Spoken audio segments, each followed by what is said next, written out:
නමෝ තස්ස භගවතු අරහතෝ සම්මා සම්බුද්දස්ස නමෝ තස්ස භගවතු අරහතෝ සම්මා සම්බුද්දස්ස නමෝ තස්ස භගවතු අරහතෝ සම්මා සම්බුද්දස්ස.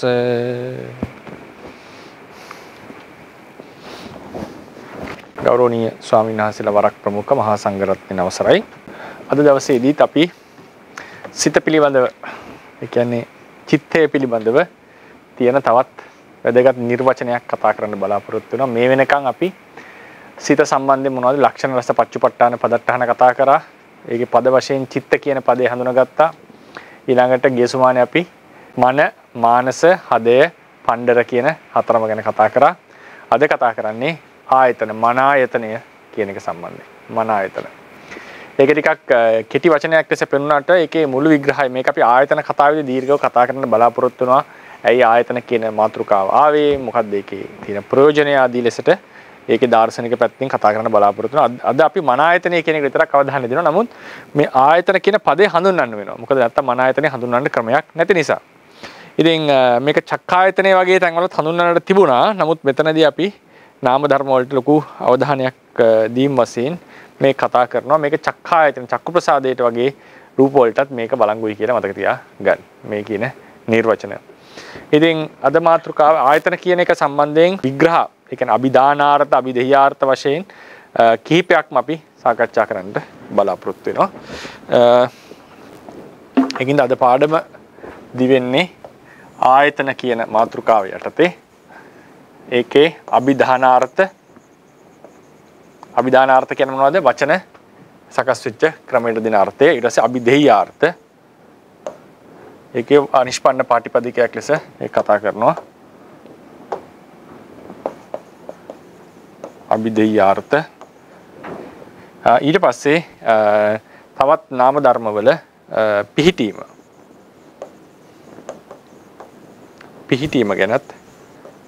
ගැන පොඩි කරුණු කිහිපයක් කතා කරන්න බලාපොරොත්තු වෙනවා.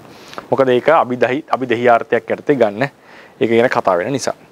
ඉතින් මේ ආයතන කියන මන ආයතන අපිට අපේ තියෙන මාතෘකාව තමයි මන ආයතනය. මන ආයතනය. දැන් මේක හැදෙන්නේ මන ධන ආයතන. මන කිව්වේ මොකද්ද? මැනීම් වශයෙන් අරමුණ ගන්න ධර්මය. මැනීමක් වශයෙන්. ඒක මම මේ හැන්ඩවුට් එක ඇත්තටම ලියන්න මට අමතකුණා.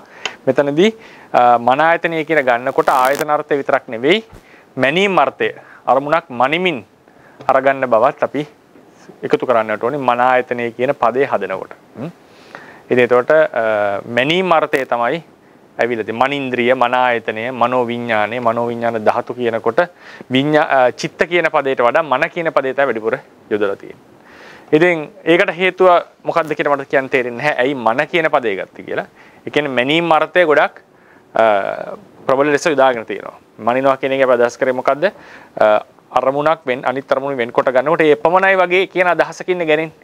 ඒක මෙපමණයි වගේ පිරිසිඳ දැනෙනකොට. ඒතර මනිනවා කියලා කියන්නේත් එහෙම එකක්. ඒ කියන්නේ අපි මේකේ දිග මැන්නොත් එහෙම මේක මෙපමණයි සෙන්ටිමීටර මෙච්චරයි. නැත්තම් වී ටිකක් ගත්තොත් බුසල් මෙච්චරයි කියලා අපිට තීරණය කරන්න පුළුවන්. උපමා දීලා තියෙන තුලාවක නැත්තම් තරාදියක දාලා මනිනවා වගේ. නැත්තම් මොනවා හරි ලාහකින් වගේ මනිනවා වගේ සිද්ධියක් වගේ බඳු අවබෝධයක් තමයි එතන ඉන්නේ. හැබැයි මේක අපි මිශ්‍ර කරගන්න හොඳ නෑ ප්‍රඥාව කියන ගැඹුරින් තේරුම් ගැනීමත් එක්ක. ඉතින් ආයතන ඊට පස්සේ තව එකක් තමයි චිත්ත මනෝ විඥාන කියන පද තුන. සමහර අද කාලේ උගතුන් චිත්ත මනෝ විඥාන කියන තුනක් ලෙස අර්ථකථනය කරනවා. ඔව් ඒක තුනක් ලෙස අර්ථකථනය කරන්න පුළුවන් වචන විග්‍රහය වශයෙන් නේ. පද විග්‍රහය ගත්තම තුනක්. විඥානය කියලා කිව්වේ අරමුණක් අනිත් අරමුණ වලින් වෙන්කොට පිරිසිඳ ගන්න ක්‍රියාව නැත්තම් ගන්න ධර්මය. චිත්ත කියලා කිව්වේ අරමුණක් ගැන හිතන ධර්මය. මන කිව්වේ මනින ධර්මය. එතකොට මේ අභිධානාර්ථ වශයෙන් ගත්තම තුනක්. නමුත් දබ්බාර්ථ වශයෙන් ගත්තම මොකද්ද මේ තුනෙන්ම නියෝජනලා තියෙන්නේ? එකම සිත නම් වූ නැත්තම් විඥානය නම් වූ මනස නම් වූ ධර්මය. ඒ නිසා පරමාර්ථ වශයෙන් ගත්තම මේක කිසිදු වෙනසක් නැහැ. වචනාර්ථ වශයෙන් ගත්තම වෙනස්කම තියෙනවා. මොකද ඒක බල්ලා තියෙන වෙන පැතිකඩ වලින්. ඊට පස්සේ ඔය මනෝ විඥාන වගේ පද ඒ තැනට ආදාළව ගත්තම වෙනස් අර්ථ දෙනවා කියලා තේරුම් ගන්නට ඕනේ. ඉස්සලා අපි දල වශයෙන් තේරුම් ගමු මේ ආයතන කියන්නේ මොකක්ද කියලා. මේක ගැන දීර්ඝව අපි කතා කරනවා ඉදිරියේදී. එතනදී අපි ගත්තොත් එහෙනම් දැන් අපි දන්නවා චක්ඛායතනය, සෝතායතනය, ගහනායතනය, ජීවහායතනය, කායායතනය සහ මනායතනය කියලා ආයතන අභ්‍යන්තර ආයතන 6ක් තියෙනවා. ඊළඟට රූපායතනය, සද්ධායතනය, ගන්ධායතනය, රසායතනය, පොට්ටබ්බායතනය, ධම්මායතනය කියලා ආයතන 6ක් තියෙනවා. මේ අභ්‍යන්තර සහ බාහිර ආයතන. මේ සමහර තැන්වල මේ අභ්‍යන්තර ආයතන 6 කියන එක විශේෂ අවධානයක් දීලා තියෙනවා. මොකද මේවා කෙරෙහි තමයි වැඩිපුරම අපිට තෘෂ්ණා පිහිටලා තියෙන්නේ. ඒිනුත් මේ අභ්‍යන්තර ආයතන 6නොත් අභ්‍යන්තර ආයතන 5 පංචකාමයේ භුක්ති විඳීමට ඉතාම වැඩිපුරම දායකත්වයක් ලබා දෙනවා. ඒ නිසා ඒක වෙනම කතා කරපු අවස්ථා දස ආයතනය කියලා අපිට හම් වෙනවා. දස ආයතනය කියලා ගන්නකොට මන ධම්ම ආයතන දෙක ගලවනවා. දැන් බුදුරජාණන් වහන්සේගේ ලෝක විදූ ගුණය ගැන කතා කරද්දී අර ලෝකේ සංස්කාර ලෝකේ නේද? සබ්බේ සත්තා ආහාරට්ටිතිකා වශයෙන් එක් ප්‍රදෑරුම් මනසේක, නාම රූප වශයෙන් දෙවදෑරුම් මනසේක, ලෝකේ සංස්කාර ලෝකේ, වේදනා වශයෙන් තෙවදෑරුම් මනසේක, ආහාර වශයෙන් චතුර්වදෑරුම් මනසේක, උපාදානස්කන්ධ වශයෙන් පස්වදෑරුම් නේද? ඊට පස්සේ අජ්ජත්තික ආයතන වශයෙන් 6 වැදෑරුම් මතක හැටියට. ඊට පස්සේ විඥානට්ටිති වශයෙන් 7 වැදෑරුම්. ඊළඟට එනවා ලෝක ධර්ම වශයෙන් 8 වැදෑරුම්, සත්තාවාශ වශයෙන් 9 වැදෑරුම්, අජ්ජත් බහිද්දා දස ආයතන වශයෙන් 10 වැදෑරුම්. ඊට පස්සේ 11 වැදෑරුම් එකක් නැහැ. එන්නේ ද්වාදස ආයතන වශයෙන් 12 වැදෑරුම්. ඒතර දස ආයතනය ගන්නකොට චක්කු රූප, සෝත සද්ද, ගාන ගන්ධ, જીවහා රස, කාය පොට්ටබ්බ කියන 10 වෙනම අරගත් අවස්ථා තියෙනවා. ඉතින් මෙතනදී ආයතන කියන එකේ මූලික අර්ථය මොකක්ද කියලා අපි ඉස්සෙල්ලා දැනගන්නට ඕනේ. ආයතන කියන එකේ අර්ථය තමයි චිත්තචෛතසික ධර්ම වල. දැන් මන ආයතනනේ අපි අවධානය දෙන්නේ ආයතන කියන පොදු මාතෘකාව ගත්තම චිත්තචෛතසික ධර්මයන්ට හට ගැනීමට චෛතසික ධර්මයන්ට හට ගැනීමට පැවතීමට හේතු වන්නා වූ දේවල් තමයි මේ ආයතන කියලා හඳුන්වලා තියෙන්නේ. චිත්තචෛතසික වැඩ කරන්නේ තමන්ගේ ක්‍රියාවන් සිද්ධ කරන්නේ මෙතන. ඒක තමයි ආයතන වශයෙන් හඳුන්වන්නේ. ඊට පස්සේ චිත්තචෛතසික පරම්පරාව දිග්ගැසීම වශයෙන් සංසාර දුක දිග්ගස්සන ධර්ම. ඒ නිසා මේ චිත්තචෛතසිකයන්ගේ පැවැත්මට උපකාර වෙන ධර්ම ලෙස තමයි ආයතන හඳුන්වලා තියෙන්නේ. ඉතින් පරමාර්ථ වශයෙන් ගත්තම චිත්තචෛතසිකවත් මන ආයතනේ ධම්මායතනේ සංග්‍රහ වෙන බව ඇත්ත. සංග්‍රහ වෙන බව ඇත්ත. ඉතින් ආයතන කතාවේදී හැමතිස්සෙම අපි හිතන්න ඕනේ චක්කුව, රූපය, චක්කු විඤ්ඤාණය. චක්කු විඤ්ඤාණය සහ එහි සංප්‍රයුක්ත ධර්ම හට ගැනීමට පැවතීමට හේතුව තමයි චක්ෂුව සහ රූපය. චක්ෂුව සහ රූපය. සෝත විඤ්ඤාණයට සෝතේ සහ සද්දය. ගාන විඤ්ඤාණයට ගානේ සහ ගන්ධය. જીවහා විඤ්ඤාණයට જીවහාව සහ රසය. කාය විඤ්ඤාණයට කාය ප්‍රසාදේ සහ පොට්ටබ්බය. ඊට පස්සේ මෙතන එනවා ඊට පස්සේ මනෝ විඤ්ඤාණය කියලා කතාවක්. ඉතින් මනෝ විඤ්ඤාණයට අපි ගන්නවා මනස සහ ධර්ම. මනස සහ ධම්ම. මනංච පටිච්ච ධම්මේච උප්පජ්ජති මනෝ විඤ්ඤාණං කියලා කියන්නේ නේද? එතකොට මනංච කියන පදේ එනකොට සාවජ්ජන භවංගය ගන්න. ආවර්ජනාව සහිත භවංගය. දැන් චක්කුංච කියනකොට චකාරයෙන් අපි චක්ෂු ප්‍රසාදයයි තේරවාදී හැටියට පංචද්වාරාවජන හිතක් ගන්නවා. චකාරයෙන්. චක්කුංච පටිච්ච රූපේච උප්පජ්ජති චක්කු විඤ්ඤාණය. එතකොට චක්ෂුවයි රූපයයි පංචද්වාරාවජන සිතත් ඇතුළත් කරලා තමයි සම්පූර්ණ ප්‍රත්‍ය ටික අපි ඇහිදින්නට ඕනේ චක්කු විඤ්ඤාණය. චක්කුංච පටිච්ච රූපේච හරිනේ. එතන මනංච පටිච්ච ධම්මේච කියනකොට මන කියන පදයෙන් සාවර්ජන ආවර්ජනාව සහිත භවාංග හිත අරගන්න. මනෝද්වාරාවජන සහිත භවාංග හිත. එතන මනෝ විඤ්ඤාණය කියලා ගන්නේ ජවන සිත් ටික. මනෝ විඤ්ඤාණ ලෙස ගන්නේ ජවන සිත් ටික. ඉතින් ওই විදිහට මේ ආයතන කියන මාතෘකාව අපිට හම්බ වෙන්නේ සූත්‍රවල ওই ක්‍රමයට. චක්කුංච පටිච්ච රූපේච ආදී ලෙසට. හැබැයි අභිධර්ම ක්‍රමයට අපි එනකොට මේ මන ආයතනය කියන එක මොකද හේතුව ආයතනයක් අපිට කියන්න පුළුවන් එක නිෂ්පර්යායෙන් ගත්තම මන ආයතනයේ නොවන සිතක් නැහැ. මනෝද්වාරයේ නොවන සිතක් නැහැ. මන ආයතනයේ නොවන සිතක් නැහැ. ඒ නිසා අර මනංච පටිච්ච ධම්මේච උප්පජ්ජති මනෝවිඤ්ඤාණං කියන තැන මනසයි මනෝවිඤ්ඤාණයයි දෙකක් ලෙස ගත්තට 12 දෑරුම් ආයතන කතාවේදී මන ආයතනය කියන තැනට ඒ මනෝවිඤ්ඤාණය මන කියන දෙකම ඇතුළත් කරනවා. මතක තියාගන්න. සියලු ධර්ම ඇතුළත් කරලා තියෙනවා. ඕක තමයි සාමාන්‍යයෙන් ওই සූත්‍රාන්ත ක්‍රමයයි අභිධර්ම ක්‍රමය අතර සමහරු ගැටෙන්නේ. සමහරු ගැටෙන ක්‍රමය. දැන් ඒතර සූත්‍රයෙන් විතරක් බැලුවම අපිට පේන්නේ මනංච ඊට පස්සේ ඒක මනංච ධම්මේච uppajjati මනෝවිඤ්ඤාණ. විඤ්ඤාණ. ඒතර මේක පැහැදිලිවම මනසයි මනෝවිඤ්ඤාණය දෙකක් මේ කතාවේ හැටියට. මේක පැහැදිලිවම දෙකක්. එතකොට ඉතින් මේ ආයතන කතාව තමයි කියලා තියෙන්නේ. චක්කුංච රූපේච සෝතංච සෝතංච සද්දේච පටිච්ච සද්දේචනේ. ඒ විදිහට මේක මේ ආයතන කතාව තමයි මේ කියලා තියෙන්නේ. මේ තමයි අවුට්කම් එක. මේ තමයි මේක චෛතසිකත් එක්ක කතා කරන්නේ. චෛතසික ධර්ම සමූහය. ඒකේ පැවැත්මට හේතු වෙන්නේ මේ ආයතන ටික. ඉතින් නිෂ්පර්යායෙන් අපි කතා කරනකොට අපිට කියන්න පුළුවන් මන ආයතනය කියන පදයට මනෝවිඤ්ඤාණය මනසයි කියන දෙකම ඇතුළත් කරන්නට පුළුවන්. ඒ දෙකම ඇතුළත් කරන්න මොකද ආයතන නොවන සිතක් නැහැ. ආයතන නොවන චෛතසිකයක් නැහැ. ඒ නිසා ඒ සියල්ලටම ඒ සියලු සිත් සහ සියලු චෛතසිකයෝ මන ආයතනේ ධම්මායතනට දැම්මට අපි සූත්‍රයක් විස්තර කරනකොට ඒක ඒ පරියායෙන් විස්තර කරන්නට ඕනේ.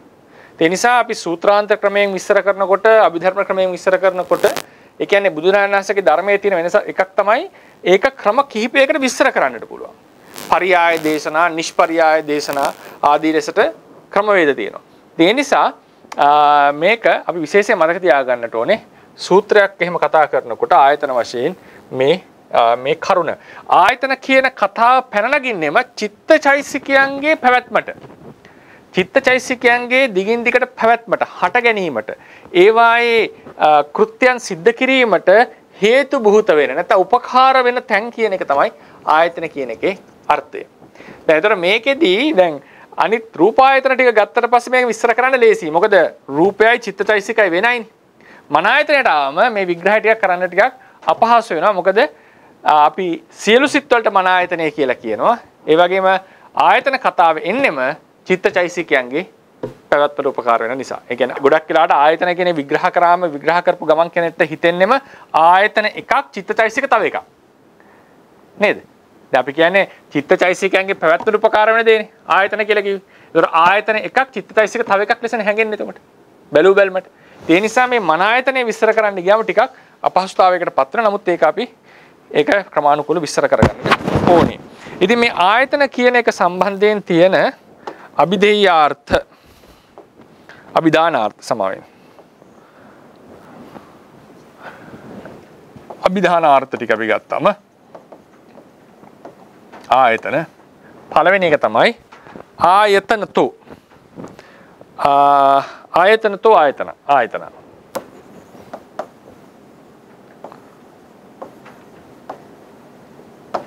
ආයතනතෝ ආයතන මේක හැදෙන්නේ ආ ප්ලස් යත යතති කියන්නේ උත්සාහ කරනවා කියන්නේ යතති අන ධාතුයි ආයතන මොකද්ද ලොං චිත්තචෛතසික ධර්මයෝ තම තමන් අයත් කෘත්‍ය කිරීම වශයෙන් උත්සාහවත් වෙන තමන්ගේ ක්‍රියාවන් සිද්ධ කරන තැන තමයි ආයතනය කියලා හඳුන්වන්නේ. ඒ ධර්ම කෙරෙහි, ඒ ධර්ම වල, ඒ ධර්ම අරමුණු කරමින්, ඒ ධර්ම ඇසුරු කරමින් චිත්තචෛසිකයෝ තම තමන් අයත් කෘත්‍යයන් සිද්ධ කරනවා කියන අර්ථයෙන් තමයි මේ ධර්ම වලට ආයතන කියලා කියන්නේ. හරිනේ? ඒක තමයි පළවෙනි විග්‍රහයෙන් දීලා තියෙන්නේ.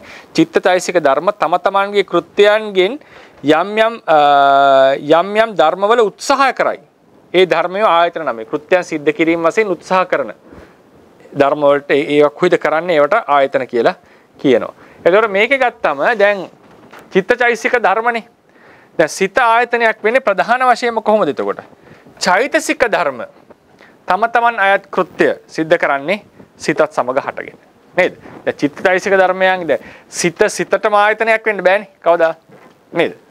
තේරවාදයට ඒටම මොකක්වත් උපකාරයක් කරන්න බෑ. ඒ නිසා මෙතන අපි ගන්නට ඕනේ චෛතසික ධර්මයෝ.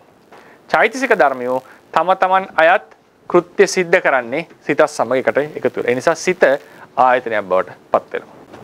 ඒ නිසා සිත චෛතසික ධර්ම වලට ස්වකීය කෘත්‍යයන් සිද්ධ කිරීම වශයෙන් උත්සාහ කිරීමට නිශ්චය වන බැවින් ආයතන නම් වෙනවා කියලා දැනගන්න. හරිනේ? ඒක විශේෂයෙන් මතක තියාගන්න. ඒතකොට විග්‍රහ පරියායත මේ විග්‍රහය සිතේ ඇති චෛතසික ධර්ම වලට ස්වකීය කෘත්‍ය කිරීමට නිශ්චය වීම ප්‍රදක්ෂණය ප්‍රදාන කිරීම වශයෙන් සිදු කරන ලද්දකි. හරිනේ. මේකේ විශේෂයෙන් මතක තියාගන්න නිශ්චය කියන එක ගත්තම නිශ්චය වර්ග දෙකක් තියෙනවා. නිශ්චය වර්ග දෙකක් තියෙනවා. අපි සුවිසි ප්‍රත්‍යයේදී කතා කරන නිශ්චයක් තියෙනවානේ. ඒ කියන්නේ Taman සමග එකට ඉඳින්නට ඉඩ දෙන. එතකොට අපිට එනවා සහජාත නිශ්චය. පුරේජාත නිශ්චය. එනවා ප්‍රධාන නිශ්චය දෙක. මේ ඒ කියන්නේ එකටම හටගෙන නිශ්චය වීම කලින් හටගත් ධර්මයක් නිශ්චය කොට පැවතීම. ඊළඟට එකක් තියෙනවා ద్వාර නිශ්චය කියලා. ద్వාර නිශ්චය කියලා කියන්නේ යම් කිසි ద్వාරයක චිත්තචෛතසිකය හට ගන්නවා නම් ඒ ద్వාරය ඒ චිත්තචෛතසිකයන් නිශ්චයක් ලෙස අපි සලකනවා.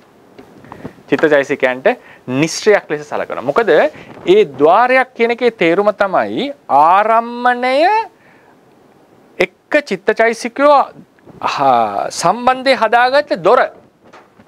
ඒ කියන්නේ ආරම්මණයක් අරගෙන චිත්තචෛතසිකය හට ගන්නට නම් චිත්තචෛතසිකය ඒ ආරම්මණය සිත අපේ సంతානයත් එක්ක සම්බන්ධතාවයක් ඇති කරගන්නට ඕනේ. సంతානේ ගැටෙන්නට ඕනේ. సంతානත් එක්ක සම්බන්ධ වෙන්නට ඕනේ. එතකොට මේ සම්බන්ධ වීම ගත්තම දැන් රූපේ සම්බන්ධනේ මොකක් කරාද? චක්ෂුර් ප්‍රසාදයේ හරය. චක්කු ප්‍රසාදයේ ద్వාරයක් වෙනවා. සද්දේ හම්බ වෙන්නේ කවුරු හරහාද? සෝත ප්‍රසාදේ. සෝත ප්‍රසාදයේ ద్వාරයක් වෙනවා. ඒතර ඒ පරයයන් ගත්තම කෙලින්ම හුදු මනෝද්වාරේ හුදු සිතට කෙලින්ම පංචද්වාරයේ උපකාර නැතුව කෙලින්ම මනසට යක් එනවා නම් ඒ තමයි ආරම්මණය පතිත වෙච්ච නැත්නම් සම්බන්ධ වෙච්ච සිත. බොහෝ දුරට භවාංග සිත. බොහෝ දුරට භවාංග සිත. ඒක සමහරවිට ජවන සිත් වලටත් ඒ ඉස්සලම ස්පර්ශය වෙන්නට පුළුවන්. දැන් උදාහරණයකට ධානයක දිගටම ඉන්න කෙනෙක් නේද? සද්දයක් නිසා නැගිටිනවා නම් මුලින්ම ඒ සද්දාරම්මණය කොහෙද හැපෙන්නට ඕනේ? සෝතද්්වාරයේ හැපිලා කොයි ద్వාරයේද හැපෙන්නට වෙන්නේ? මනෝද්වාරයේත් හැපෙනවනේ. ඒතර මොන හිතේද හැපෙන්නට තියෙන්නේ? ධාන හිතේනේ. ඒ ධානයක ඉන්නකොටනේ හැපිලා තියෙන්නේ. එතකොටනේ අපි භවංගයට පතනේ වෙන්නේ. ඒ නිසා ඕන සිතක අරමුණක් හැපෙන්නට පුළුවන්. භවංග හිතේ විතරක් නෙවෙයි අරමුණක් හැපෙන්නට පුළුවන්. ඕන සිතක අරමුණක් හැපෙන්නට පුළුවන්. ඒ නිසා මම කියන්නේ මනෝද්වාර නොවන සිතක් නැහැ. ඒ වගේ අපි කියන මන ආයතනේ නොවන සිතක් නැහැ. මන ඉන්ද්‍රිය නොවන සිතක් නැහැ. ඉතින් ద్వාර නිශ්චය කියලා එකකුත් තියෙනවා. ඉතින් මේ ద్వාර නිශ්චයත් මෙතන ඕනනම් අපිට ගන්නට පුළුවන්. ద్వාර නිශ්චය. ඒතකොට ద్వාර නිශ්චය ගන්නකොට මන කියලා ගන්නේ භවාංගසිත බොහෝ දුරට මනෝ විඥාණය. මේක සමහර අයට නොතේරෙන්නට පුළුවන් චිත්ත වීති හිම හරියට කරලා නැත්තම්. එතකොට මනස ద్వාරයක් වෙලා මනෝ විඥාන හට ගන්නවනේ දිගින් දිගට ජවන සිත් එහෙම නේද?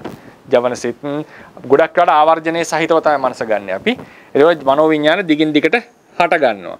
ඉතින් මේ මනෝ විඥාන මේ ద్వාරය නිශ්චය කරා කියලා කියන්නට පුළුවන්. ద్వාරය නිශ්චය කරා. ඒක තේරවාදී තියෙන එක පරයයක්. එතකොට මේ නිශ්චය හිතා ගන්නට එපා මේ මොනවාද පුරේජාත නිශ්චයෝ සහජාත නිශ්චය වගේ කියලා. තව නිශ්චයක් තියෙනවා සූත්‍රාන්ත ක්‍රමයෙන්. ඒක සෝත්‍රාන්ත නිශ්චය.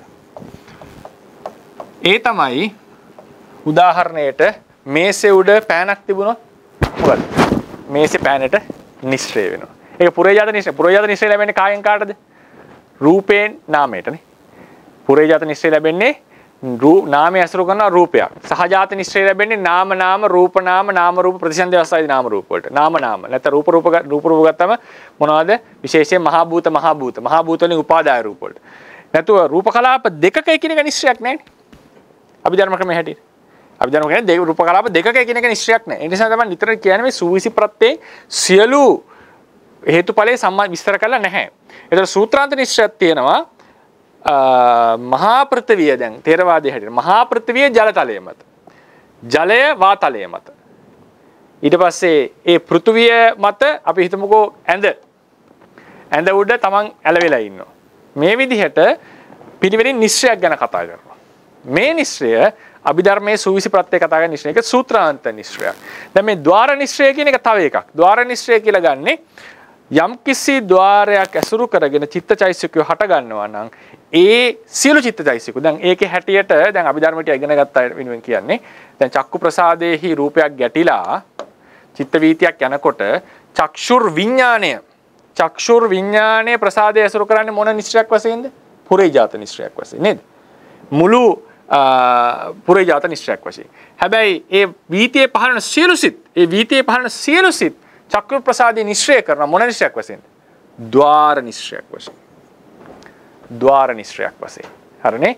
ඒ නිසා මේ නිශ්චය කියලා කියනකොට මෙතන චිත්තචෛසික ධර්ම වල සොකීය කෘත්‍යයන් සිදු කිරීම වශයෙන් උත්සාහ කිරීම නිශ්චය වන බැවින් කියලා කියනකොට නිශ්චය ක්‍රම දෙකටම තේරුම් ගන්න. භවාංගසිත මනෝ විඥාන වලටත් මේකේ නිශ්චයක් වෙලා තියෙනවා කියලා මතක තියාගන්න. හරිනේ. ඒ නිසා මෙතන මේ නිශ්චය ගන්නකොට ක්‍රම දෙකටම ගන්න පුළුවන් කියලා මතක තියාගන්න. ඊළඟට එනවා ආයානං තනනතෝ ආයතන. ආයානං තනනතෝ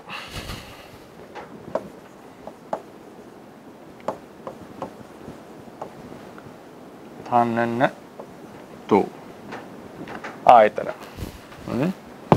මේක හදන්නේ තනනතෝ කියලා කියන්නේ දිග්ගස්සනවා කියන එක. දිගින් දිගට පවතින්නට උපකාර වෙනවා. නැවත නැවත හට ගන්නට උපකාර වෙනවා. මෙතන ආය කියලා කියන්නේ චිත්තචෛසික වලට නමක්. ආය. තනු ධාතුව අපි ගන්න සාමාන්‍යයෙන් තනු ධාතුව. නැත්නම් තන් කියන්න පුළුවන් තනු ආයතන ආප්‍රත්‍ය. මේකෙන් හැදෙනවා ආයතන. ඊදාර තනෝති කියලා ගන්න. ඒක තනු ධාතුවෙන් ගන්න. මට දමතු තනු නේ. තනු ධාතුව. ඕ විකරණය. ඒක කරෝති වගේ තනෝති. ඉතින් චිත්තචෛසික ධර්ම පරම්පරාව වශයෙන් දිග්ගස්සන ධර්ම නැවත නැවත හට ගැනීමට උපකාර වීම වශයෙන් දිග්ගස්සන ධර්ම ආයතන කියලා කියනවා. එතකොට මතක තියාගන්න සිතත් චෛසික ධර්ම වලට පරම්පරාව වශයෙන් හට ගැනීමට උපකාර වෙනවා. ඒ වගේම අර දෙවෙනි ක්‍රමයට නේද?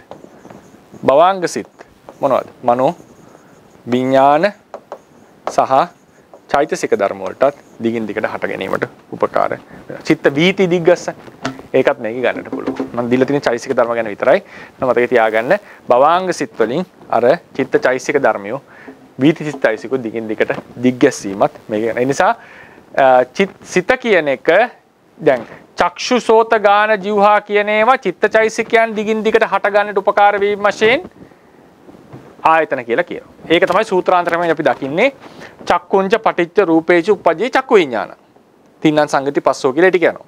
ඒතර සෝතංච පටිච්ච සද්දේච උපජ්ජේ සෝත විඥාන. ඒතර විඥාන වල හට ගැනීමට දිගින් දිගට හට පැවැත්මට මේක උපකාර වෙලා දෙනවා. මේ නිකන් ద్వාර භාවයක් නෙමෙයි කතා කරලා තියෙන්නේ. ద్వාර ලෙස මේක උපකාර වෙලා තියෙනවා. ඒ නිසා මේ චිත්තචෛසික ධර්මියොත් අපි උපදවා ගන්නවත් අපිවත් නෙවෙයි මේ ආයතන වල පැවැත්ම නිසා දිගින් දිගට යන්නේ කියන එකයි මේ කියා ගන්නට ඕනලා තියෙන්නේ. ඒ නිසා මෙහි පද චිත්තචෛසික ධර්ම වලට නැවත නැවත හට ගැනීමට ద్వාර භාවයෙන් සහ නානා ප්‍රත්‍ය වලින් උපකාර වන නිසා ආයතන නම් වේ. සිතචෛසික ධර්ම වලට. හරිනේ. හැබැයි මේක සිත චිත්තචෛසික කියලා කිව්වත් ගැටලුවක් නැහැ මේ පරියායයි. මේ විදිහට. ඒක ලියන්න ගියොත් ගොඩාක් දීර්ඝ වෙනවා හැම විග්‍රහයකටම මේක ගන්න ගියා. ඊට පස්සේ විග්‍රහ පරයය මෙය විග්‍රහයේ සිතෙහි ඇති චෛසික ධර්ම වලට පරම්පරා වශයෙන් හට ගැනීමට උපකාර වන ප්‍රත්‍ය ලක්ෂණය ප්‍රකට කිරීම වශයෙන් දීපෝ විග්‍රහයක්. ඊට පස්සේ ආයතස්සච නායනතෝ. ආයතස්ස ඡායන නම් අතර අදාළ වෙන්නේ නැහැ. ආයතස්ස නායනතෝ. මෙතන ගන්නේ ආයත කියලා කියන්නේ මොකද්ද? දිග කියන එක. දිගදය ආයත. ධාතුව මොකද්ද? නී. ආප්‍රත්‍ය කෙලිම. නායක න වෙනවා.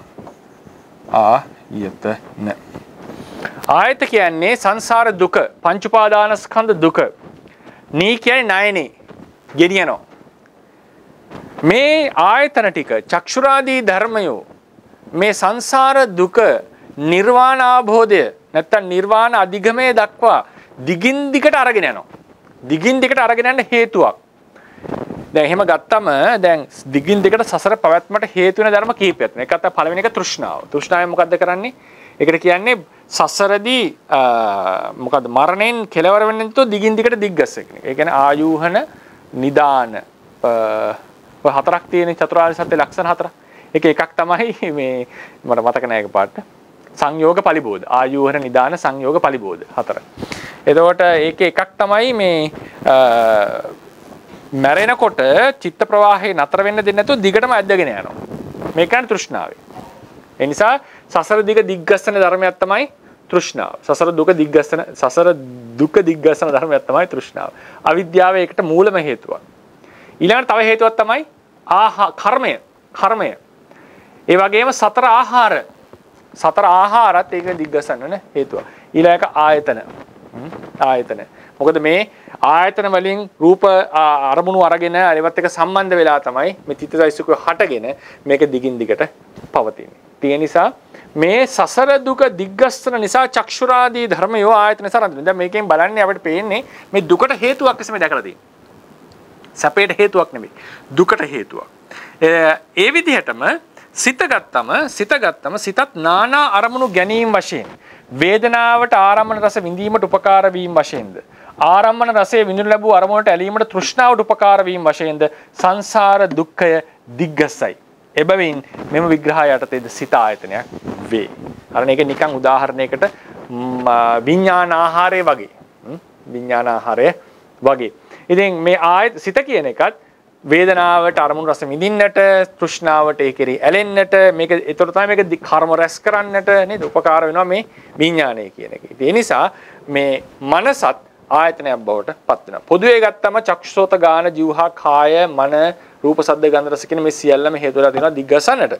මෙතන අපි ගන්නේ සිත විතරයි අපේ මාතෘකාවල දාන නිසා සිතත් ආයතනයක් බවට පත් වෙනවා. මේ විග්‍රහය සසර දුක දිග්ගසන්නට හේතු වීම වශයෙන් සිතේ ඇති ප්‍රත්‍ය ශක්තිය ප්‍රකට කරමින් සිදු කරන ලද විග්‍රහය. දැන් බලන්න මේ තුන විතරක් හේතු කරගෙන අපිට සිත පිළිබඳව තවත් කෝණ තුනකින් තේරුම් ගන්නට පුළුවන් වෙනවා. කෝණ තුනකින් තේරුම් ගන්නට පුළුවන් වෙලා තියෙනවා. එකක් තමයි පළවෙනි එක මොකද්ද? ආයතනතෝ චිත්තචෛසික ධර්මයෝ තම තමන් අයත් කෘත්‍යයන්. වේදනාවේ විදීම් කෘත්‍ය, ස්පර්ශයේ පුසන කෘත්‍ය, විශේෂයෙන් චෛසික ධර්මයෝ තම තමන් නවත් කෘත්‍යයන් සිද්ධ කරන්නේ මේ සිත අසුරු කරගෙන. ඊට පස්සේ මනෝවිඤ්ඤාණත් ඒ භවංග සිත උපකාර කරගෙන ඒ කෘත්‍යයන් සිද්ධ කරනවා. ඒතර ඒ නිසා චිත්තචෛසික ධර්ම වලට විශේෂයෙන් චෛසික ධර්ම වලට තමන් අයත් කෘත්‍ය කිරීමට උපකාර වෙන නිශ්චය වෙන තැන.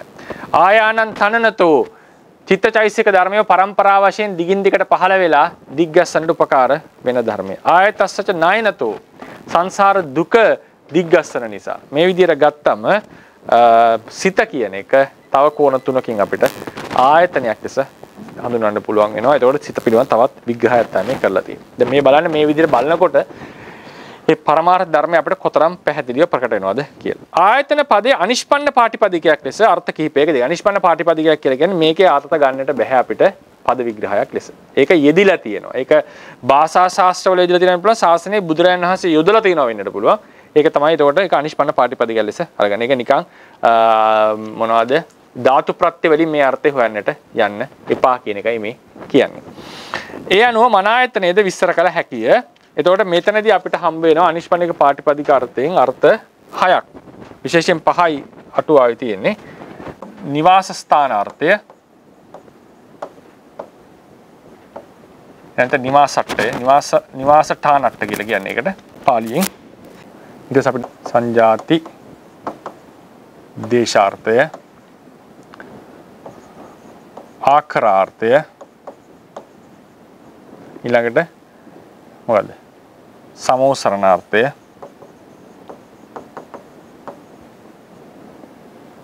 කාරණාර්ථය. මේ නිවාස ස්ථානාර්ථය ටිකත් අදිෂ්ඨානාර්ථය. මේ තමයි ආයතන පදේ අර්ථ අනිෂ්පන්න පාටිපදික ලෙස.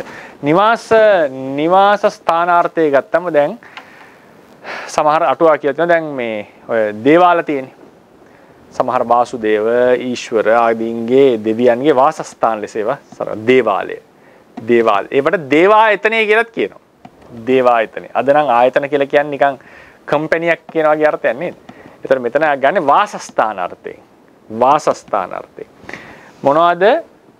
ඊශ්වර ආදී දෙවියන්ගේ වාසස්ථානේ. සමහර දේවාලය. ඊට පස්සේ ඒ වගේ දේවායතනය කියලා කියනවා. දේවායතනයකට යනවා ආදී ලෙසට හඳුන්වනවා. සමහරලාට යාගේ ඇත්තම නිවහන ගැනත් කතා වුණා වෙන්නට පුළුවන් දේවායතනය. ඉතින් ඒ වගේ තමයි චිත්තචෛසික ධර්මය වාසය කරන තැන. අනවරාග්ග සංසාරයේහි නැවත නැවත හටගනිමින් වාසය කරන තැන. ඒ චිත්තචෛසික ධර්මයෝ ඒ චක්ෂුරාදී ධර්මයන්ගේ අයත් පැවතුම් තියෙන. ඔවුන්ට යට වෙච්ච පැවතුම් තියෙන. ඔවුන් නැතු පවතින්නට බෑ චිත්තචෛසික ධර්මයන්. ඔවුන් අයත් පැවතුම් ඇති බව. ඔවුන් අනුබන්ධනය කරන බව. මේ විදිහට ගත්තම මේ චිත්තචෛසික ධර්මයෝ මේ චක්ෂුරාදී ධර්ම ඇසුරු කරගෙන ධර්ම නිවාසය කරගෙන වගේ තමයි තියෙන්නේ. නිවාසයේ බඳුයි ඒ කට්ටිය. તો නිවාසයක් වුණාම අයත් පැවතුම් ඇතිව. අයත් පැවතුම් කියන අපිට ඒක නැතුව ඉන්න බෑ කියන එකනේ. අපි සීත උෂ්ණ ආදියෙන් මිදෙන්නේ මැසි මදුරුවන්ගෙන් මිදෙන්නේ මේ නිවාසයේ පදනම් කරගෙන. ඊළඟට අනුබන්ධනාර්ථය ගැනත් ගන්නවා. නැවත නැවත අපි ඒකෙම තමයි වාසය කරන්නේ. නිවසක් කිව්වම. අපි ඒකෙම නැවත නැවත වාසය කරනවා. අනුබන්ධනාර්ථය ඊට පස්සේ තදායත්ත වුත්තිතා. තදායත්ත වුත්තින ඔවුන්ට අයත් පැවතුම් ඇති බව. ඉතින් මේ කියන වැට නිවාසාර්ථය ගන්න. නිවාස ස්ථානාර්ථය. ඉතින් චිත්තචෛසික ධර්මයෝ මේ චක්ෂුරාදී ධර්ම ඇසුරු කරගෙන චක්ෂුරාදී ධර්ම වල හටගන්න නිසා ඒවා හරියට නිවාස ස්ථානයක් වගේ. නිවාස ස්ථානයක් වගේ. ඒතර මන ආයතනයට මේක අදාළ වෙන්නේ කොහොමද? චෛතසික ධර්ම හටගන්නේ මේ මොකද්ද? සිත ඇසුරු කරගෙන. සිත නිශ්චය කරගෙන. ඒ නිසා චෛතසික ධර්මයන්ට නිවාසයක් බඳු නිසා. නිවාසයක් කියන එකේ තේරුම ඔවුන් නැතුව පවතින්නට බෑ. තදායත්ත බුද්ධිතා. ඊට පස්සේ ඒ වගේම නැවත නැවත එහෙමයි හටගන්නේ. චිත්ත අසුර කරගෙනමයි හටගන්නේ. ඒ නිසා මේ සිත කියන එක මන ආයතනයක් ලෙස සැලකනවා. වීති චිත්තෝපාද භවාංග සිත අනුබන්ධනය කරන අත ඒවාට භවාංග සිත්වල අයත් පැවතුම්ද ඇත.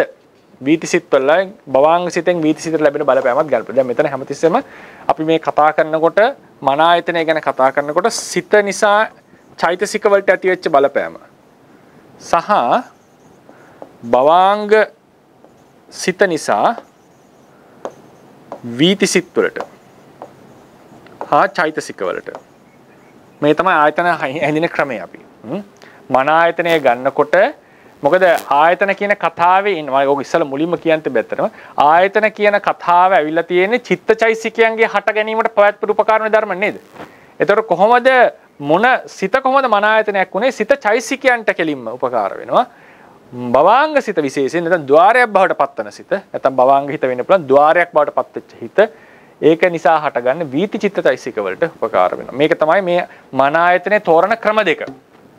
ওই දෙකේ ඉඳලා තමයි මේ හෑන්ඩ් අවුට් එකම ලියලා තියෙන්නේ. ඉතින් එකට සංප්‍රයුක්ත වෙන ධර්ම වලටත් නිවාසයක් වෙනවා. භවාංග සිත අනිත් වීති සිත් වලටත් නිවාස ස්ථානයක් වෙලස කටයුතු කරනවා. ඉතින් පරමත්ත දීපණියේ මේ නිවාස ස්ථානාර්ථය කියන එක හඳුන්වලා තියෙන්නේ දැන් දේවාලය වගේ දැන් නිවාස ස්ථානාර්ථය හඳුන්වලා තියෙනවා. නමුත් දේවායතනය කියන එක හඳුන්වන්නේ අදිෂ්ඨානාර්ථයෙන්. අධිග්‍රහිත තැන. ඒ කට්ටිය වාසය කරන තැන. ඒ කියන්නේ එතන මොකද්ද කියන්නේ අධිග්‍රහිත වෙලා ආවේශ වෙලා නෙමෙයි එතන සාමාන්‍යයෙන් ඔවුන්ට ඇති තම තමන්ගේ අදාළ දේවස්ථාන අදාළ නිවාස. නමුත් මෙතන තමයි ඔවුන් මොනවා හරි ඒ අදාළ පූජා පිළිගන්න ආදී දේවල් සිද්ධ කරන්නේ. ඉතින් අධිග්‍රහිත ස්ථානය ලෙස අරගෙන තියෙනවා. ඒ නිසා ඒ වගේම චිත්තචෛසික ධර්ම විශේෂයෙන් චෛසික ධර්මයෝ සිත අධිග්‍රහිත කරගෙන ඉන්නේ කියලා අපි තේරුම් ගන්නට ඕනේ. ඒ නිසා අදිෂ්ඨානාර්ථයනොත් සිත මන ආයතනය බවට පත් වෙනවා. ඊළඟට ආකාරාර්ථය. ආකාරය කියලා කියන්නේ මණික් ආකාරය කියලා කියන්නේ ආකාර මණික් මිනිරන් පතල් වගේ කියන්නේ. ඉතින් ආකාරාර්ථය ගත්තම චිත්තචෛසික ධර්මයෝ පැතිරි දැන් ආකාරයක් වුණාම එතන පැතිරිලා තියෙනවනේ. නේද? මණික් මිනිරන් එහෙම පැතිරිලා තුන ඒ ප්‍රදේශයේ පුරාවට.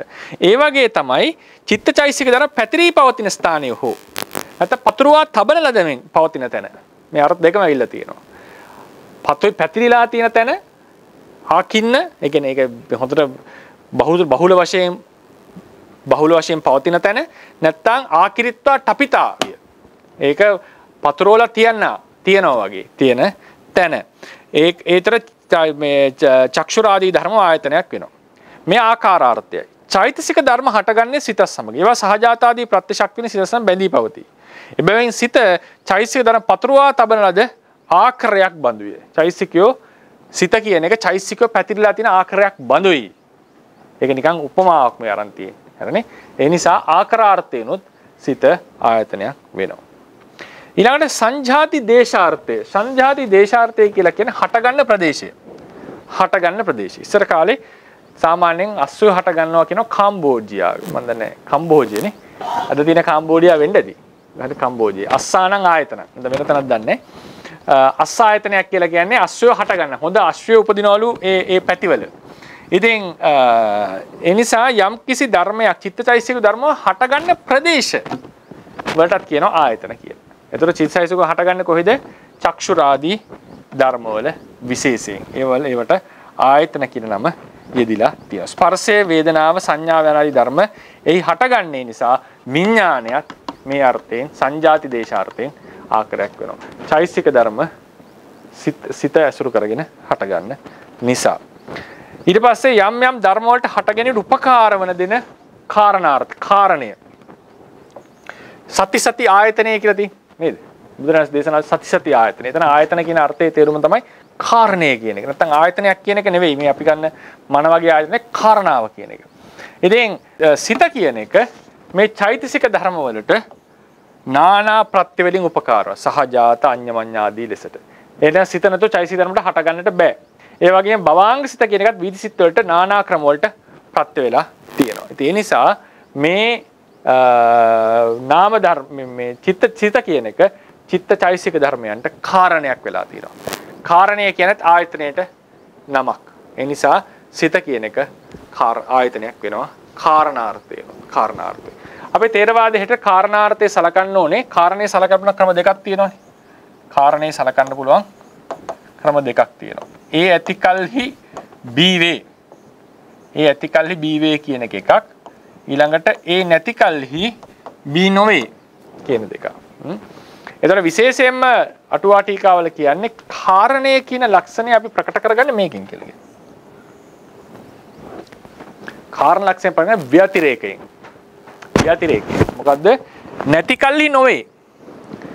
හරිනේ? ඇතිකල්හි වේ කියන එකත් හේතු හේය. ඉමස්මින් සති ඉදං හෝති. ඉමස්මින් අසති ඉදං න හෝති. හරිනේ? ඒක තමයි මේ දෙකෙන්ම තමයි කාරණය ප්‍රකට කරගන්නේ. නමුත් යමක් ඇතිකල්ලි යමක් වේ කියනකොට අපිට සමහර කෙනෙක්ට ඒක පිළිබඳව ඒ කියන්නේ මේ ඇතිකල්ලි මේ වුණා කියන එකෙන් සියල්ල ගම්ම වෙන්නේ නැහැ. මොකද ඉතින් ඒකෙන් කියවෙන්නේ නැහනේ මොහු නිසා මොහුට උපකාරයක් ලැබුණා කියලා. දැන් ඇස ඇතිකල්ලි චක්ෂු විඥානේ පහළ වෙයි. නමුත් සැබවින්ම ඇසේ චක්කු විඥාට උපකාරය ප්‍රකට වෙන තැන මොකද? ඇහැ නැති වෙච්ච දවසට. නේද? ඇහැ නැති වෙච්ච දවසට අපිට කොහොමත්ම දැක්මක් ඇති කරගන්නට බෑ. එදාට තමයි තේරෙන්නේ ඇහැක් නැතුව පෙනීමක් නැහැ. එහෙනම් අනිවාර්යෙන් ඇහැ කියන එක පෙනීමට උපකාරයි. නිසා තේරවාදයේ දර්ශනයේ හැටියට විශේෂයෙන් දන්වන දෙයක් තමයි ව්‍යතිරේකයෙන් නිෂේධය. ඒක නැතිකල්ලි මේ නොවේ කියන එකෙන් තමයි හේතුව කාරණාව අපි ප්‍රකට කරගන්නේ. හරිනේ? ඒකත් විශේෂයෙන් මෙතන මතක් කරන්නට ඕනේ. විශේෂයෙන්ම සිත නොමැති කල්ලි චෛතසික ධර්ම හට නොගන්නා නිසා සිත චෛතසික ධර්ම වලට කාරණයක් බව දත යුතුය. ඒකනේ තියෙන්නේ ෆුට් නෝට් එකේ චක්කාදයෝච නේසං කාරණං තේසං අභාවේ අභාවතෝ ඒක ටීකා විස්තර කරනවා. බලන්න ෆුට් නෝට් 9 බලන්න 9 අග ඒක ඉතාල වැදගත්. ව්‍යතිරේක ප්‍රධානතාය කාරණ ලක්ඛනස්ස තේසං අභාවේ අභාවතෝ ඉච්ඡේවාහ න භාවේ භාවතෝ. ඇති කල්ලි ඇති කියලා කිව්වේ නැහැ විසුද්ධි මාර්ගයේ. නැති කල්ලි නොවේ කියලා කියන්නේ. ඒකට හේතුව තමයි ව්‍යතිරේක ප්‍රධානතාය කාරණ ලක්ඛනස්ස. යම් දෙයක් කාරණයක් ලෙස හඳුනා ගන්නට තියෙන ප්‍රධානම ලක්ෂණය තමයි ඒ නැති කල්ලි නැහැ කියන එක. හැබැයි අරකට ඕනේ. ඇති කල්ලි ඇත නැති කල්ලි නැත කියනකොට තමයි මේක සම්පූර්ණ. නමුත් ඒක ඔප්පු වෙන තැන තමයි මේක ව්‍යතිරේකයෙන්. නැති භවින්. ඒක නැති කල්හි නැහැ කියන එකෙන්. විරුද්ධාර්ථයෙන් ව්‍යතිරේකේ. එතකොට ඒක නැති කල්ලි නැත කියන එකෙන් තමයි කාරණේ ප්‍රකට වෙන්නේ. ඒකත් මතක තියාගන්න. ඊට පස්සේ පක්ෂීන් රැස්වන තැනට විහංග ආයතනය වගේ නම් දෙන්න පුළුවන්. විහංග ආයතන. දැන් ගහක් ආයතනයක් වෙනවා පක්ෂීන් රැස්වන නිසා. හරිනේ? එසේම චිත්තචෛතසික ධර්ම රැස්වන තැනද ආයතනයක් වෙනවා. මේ සමෝසරණාර්ථයයි. විසුද්ධි මාර්ගයට සහ ඒ ටීකාවට අනුව චෛතසික ධර්ම මනෝද්වාරයේ හැට ගැනීම වශයෙන් රැස්වේ. එබැවින් සිත ආයතනයකි. හරිනේ? චෛතසික ධර්ම මනෝද්වාරයේ හට ගැනීම වශයෙන් රැස්වේ. මෙහෙම කියනවා චෛතසික ධර්ම සිතෙහි හට ගැනීම වශයෙන් රැස් වෙනවා. ඒ වගේම වීති චිත්ත චෛතසික ධර්මයෝ මනෝද්වාරයේ හට ගැනීම වශයෙන් රැස් වෙනවා. හරිනේ? මේ දෙකම විස්තර කරන්න පුළුවන්. චෛතසික ධර්මයෝ සිතෙහි හට ගැනීම වශයෙන් වීති චිත්ත චෛතසිකයෝ මනෝද්වාරයේ හට ගැනීම වශයෙන් එහි රැස් වෙනවා. හැබැයි ධම්මසංගණී අටුවාවට අනුව රූප ශබ්ද ආදී ආරම්මන එක්රස්වන තන අර්ථයෙන් තමයි සිත ආයතනයක් වෙන්නේ. ඒ කියන්නේ ඒක වෙනම ක්‍රමයකට. දැන් සිත අරමුණු කරනවා. රූප, ශබ්ද, ගන්ධ, රස ආදී දේවල් විටින් විට. ඒ නිසා මේ රූප ශබ්දයෝ සිතේ රැස් වෙනවා වගේ කියලා සලකලා තියෙනවා. දැන් රූප ශබ්ද ආදී සිතේ රැස් වෙන නිසා සිත ආයතනයක් වෙනවා. මේක සම්පූර්ණ වෙන පරියායක්. මේ පුරාණ අටුවාවේ තියෙන ක්‍රමයක් මේක. සාමාන්‍යයෙන් ආයතන අපි කියුවේ මොන පදනමෙන්ද? චිත්තචෛසිකයන්ගේ හට ගැනීමට. චිත්තචෛසිකයෝ රැස් වෙන තැන. චිත්තචෛසිකයන්ගේ කාරණය, චිත්තචෛසිකයන්ගේ ආකාරය කියලා අපි ගන්නට ඕනේ. නම මෙතන දීලා තියෙන්නේ ආරම්මණයන්ගේ රැස් වෙන තැන කියලා ධම්මසංගිනී අටුවාව. ඒක විශේෂ පොයින්ට් එකක්. ඒක වෙනසක් මෙතන තියෙන්නේ. හරිනේ? ඒ නිසා ස්පර්ශාදී ධර්මයෝ රැස් වෙන තැන කිව්වම නාම ධර්මයෝ රැස් වෙන තැන ඒක ගැලපෙනවා ආයතන පරියායට. නමුත් ධම්මසංගිනී අටුවාවේ තියෙන දේශනාවක් තමයි රූපාදී ධර්ම රැස් වෙන තැනත් ආයතනය ලෙස අරගෙන තියෙනවා. ඒ නිසා වැදගත් වෙන තැන තමයි ධම්මසංගිනී සමෝසරණාර්ථ නිර්වචනයෙන් කියවෙන්නේ චිත්තචෛසික එකතු වෙන තැනක් නොව රූපාදී ආරම්මන එකතු වෙන තැනකි. චිත්තචෛසික එකතු වෙන තැන ලෙස සලකන විට රූපේ ශබ්ද යනාදී අරමුණු ආයතන බව දත යුතුයි. චිත්තචෛසිකයන් එකතු වෙන තැන ගත්තම රූප ආයතන වගේ තමයි ආයතන වෙන්නේ. ඒ නිසා මේකේ මේ දැන් හැම අර්ථයක්ම හැම ආයතනයකට ගත්තට පරමත්ත දීපනීය සාමාන්‍යයෙන් අභ්‍යන්තර ආයතන වලට කතා කරන්නේ නිවාස ආර්ථය, නිවාස ස්ථානාර්ථය, අදිෂ්ඨානාර්ථය, සංජාති දේශාර්ථය, ආකාරාර්ථය කියන ඒවා තමයි ආධ්‍යාත්මික ආයතන වලට. මේක ගන්නේ බාහිර ආයතනයට. මේක අජ්ජත් බාහිර දෙකට. පරමත්ත දීපනීය ක්‍රමයේ හැටියට. ඉතින් සාමාන්‍ය විසුද්ධි මාර්ගයේදී මේ පහම සියලු ආයතන වලට පොදුවේ අරගෙන තියෙනවා. ඉතින් මේක තමයි ආයතන මම ගොඩක් එක සමහරලාට හොඳට විස්තර වෙන්නේ නැතුව ඇති. කෙසේ වෙතත් ආයතන කියන අර්ථයේදී චිත්තචෛසික ධර්මයෝ නැත්තම් සිත් වාසය කරන තැන, වාසය කරන වාසස්ථානය. ඊට පස්සේ ඒවා අධිග්‍රහිත වෙලා තියෙන තැන, ඒවා හට ගන්න තැන, ඒවා ආකාර ලෙස පැතිරිලා තියෙන තැන. ඊට පස්සේ ඒවා රැස්වන තැන, ඒවට හේතුව කියන අර්ථයෙන් ආයතන කියලා කියනවා. ඉතින් සිතටත් චෛතසික ධර්මයෝ රැස්වන තැන, චෛතසික ධර්ම අධිග්‍රහිත තැන, චෛතසික ධර්ම හට ගන්න තැන, චෛතසික ධර්මයන්ගේ ආකාරය, චෛතසික ධර්ම රැස්වන තැන, චෛතසික ධර්මයන්ගේ කාරණය කියන අර්ථයෙන් ආයතන කියලා කියන්නට පුළුවන්. ඒ වගේම මනෝද්වාරය අරගෙන භවාංග සිත විශේෂයෙන් අරගෙන වීති සිත් වලටත් වාසස්ථානය නැත්නම් රැස්වන තැන, සංජාති දේශය ආදී ලෙසට තේරුම් ගන්නට පුළුවන්. ඒතර මේ අදහස් කරලා තියෙන්නේ සිත කියන එක මේ ලක්ෂණ තියෙන නිසා. චෛසික ධර්ම වල හට ගැනීමට උපකාර වෙනවා, දිගින් දිගට පැවැත්මට උපකාර වෙනවා. කලින් අපි කතා කරන්නේ සසර දුක් පැවැත්වීමට උපකාර වෙනවා. චිත්තචෛසික පරම්පරාව දිග්ගස්සනට හේතු වෙනවා. ඒ වගේම චෛසික ධර්ම තම තමන්ට අයත් කෘත්‍ය සිදු කිරීමට උපකාර වෙන තැන කියලා කතා කරා. ඒතර මේ নানা ක්‍රම වලින් සිත කියන එක විස්තර කිරීමක් තමයි මේ කරලා තියෙන්නේ. ඊළඟට ධම්මසංගණියේ තියෙන බොහෝ දෙනාට ඇති ගැටලුවක් තමයි මනෝ මනායතනං කියන වචනේ. මොකද මනෝ කියන එක මනෝ මානසං කියලා කලින් හඳුන්වලා තියෙනවා. මොකද චිත්තං මනෝ මානසං හදයන් පණ්ඩරං මනෝ මනායතනං කියලා මනෝ මනායතනං කියන මන කියන පදේ ආය හම්බ වෙනවා. මේ මනෝ මනායතනං කියන එකේ අර්ථය තමයි දැන් මන ආයතන අපි විස්තර කරානේ. චිත්තචෛසිකය හට ගන්න තැන නැත්නම් චෛසිකය හට ගන්න තැන චෛසිකයේ ආකාරය චිත්තචෛසික දිග්ගස්සන දෙය මේ ආදී ලෙස අපි හඳුන්වන්නේ. ඉතින් මනෝමනායතනං කියන එකේ අර්ථය තමයි දැන් මන ආයතන කිව්වම මනසේ ආයතනය කියලා කෙනෙක්ට කියන්න පුළුවන්. මනසේ ආයතනයද මනසමද ආයතනය කියලා ප්‍රශ්නයක් එනවා. නේද? දැන් දෙවියන්ගේ ආයතනයේ දේව ආයතනයේ දෙවියෝ ඉන්න තැන නැත්නම් අධිග්‍රහිත තැන. එතකොට තැනයි දෙවියෝ දෙන්නේ. තැනයි දෙවියෝයි දෙන්නෙක්. මණික් ආකාරය කියලා කිව්වොත් මණික් රතන ආයතනය කිව්වොත් එහෙම මණික් කියන්නේ එකක්, ආකාරය තව එකක්. ඒ දෙක එකක් නෙවෙයි. මණික් ආකාරය කියන්නේ මණික් තියෙන තැන. තියෙන දේ මණික, තියෙන තැන ආකාරය. මන ආයතනය කියනකොට මතක තියාගන්න මනස පවතින තැනවත් මනස හට ගන්න තැනවත් නෙවෙයි. මනසම තමයි ආයතනය. සිතම තමයි ආයතනය. ඒකට තමයි මේ මනෝ කියන පදේ කලින් දාලා තියෙන්නේ. සිතම ආයතන. සිතම තමයි මන ආයතනය. මනෝමන ආයතනයන් කියන එකෙන් කියලා තියෙන්නේ සිතමයි මේ ආයතනය. ආයතන කියන එකේ අර්ථය මොකද්ද? චිත්තචෛසික ධර්මයෝ දිග්ගස්සමින් දිගින් දිගට පවත්වමින් ඒවාට තමන්ගේ කෘත්‍ය කිරීමට ඉඩ දෙන ස්ථානයේ බවට පත් වෙමින් ඒවායේ කාරණා බවට පත් වෙමින් තියෙන දේ තමයි ආයතනය. සිතෙහි විඥානයේ ලක්ෂණ සියල්ල තියෙනවා. ඒ නිසා විඥානයේ ආයතනයක්. ඒක තමයි මන ආයතනය කියලා කිව්වේ. විඥානයමයි ආයතනය. විඥානයමයි ආයතනය. ඒකට තමයි මනෝ කියලා පදේ ඉස්සරහින් දාලා තියෙන්නේ. ඒක දැම්මේ නැතත් ඒ අර්ථය එනවා. නමුත් ධම්මසංගණියක විශේෂයෙන් දාලා තියෙන්නේ ඒ සඳහා ඒක ප්‍රකට කිරීමටයි. හරිනේ. ඒ නිසා ඒකත් අපි තේරුම් ගන්නට ඕනේ. ඊළඟට මේකේ තව සැලකිය යුතු කරුණක් අපිට හම්බ වෙනවා. මේ සංජාති දේශාර්ථය වගේ පද ගැන කතා කරනකොට. සංජාති දේශාර්ථ. දැන් උදාහරණයකට චිත්තචෛතසිකය හට ගන්න තැන.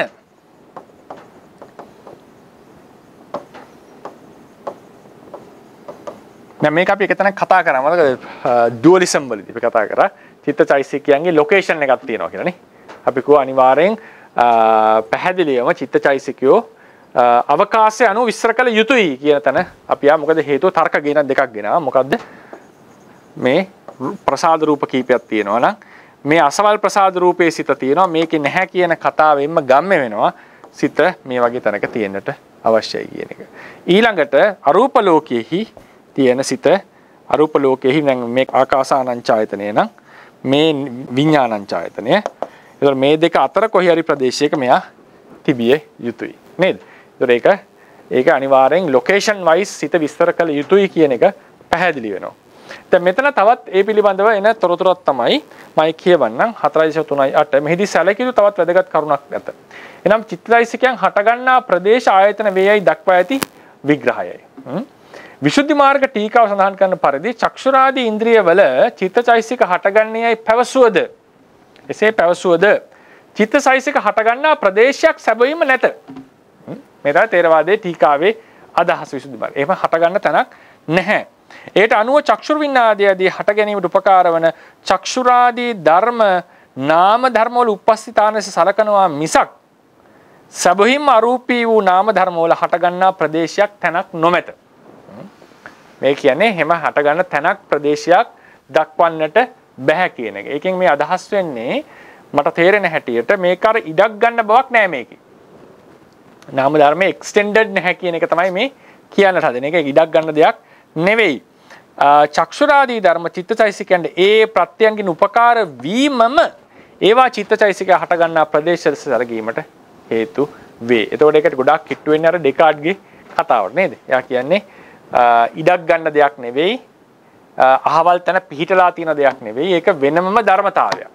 වෙනම ධර්මයක්. එතකොට ඒක අහවල් තැන පිහිටලා නැහැ කියලා බැරි වෙලා හරි කිව්වොත් කවුරු හරි ඒතර එන්න ලොකුම ගැටලුවක් තමයි ඩුවලිසම් වලට එන ඩුවලිසම් ලොකුම ගැටලුවක් තමයි ඒක එහෙමනම් ඇයි අනිත් රූප වලට බලපෑමක් සිද්ධ කරන්නේ නැත්තේ?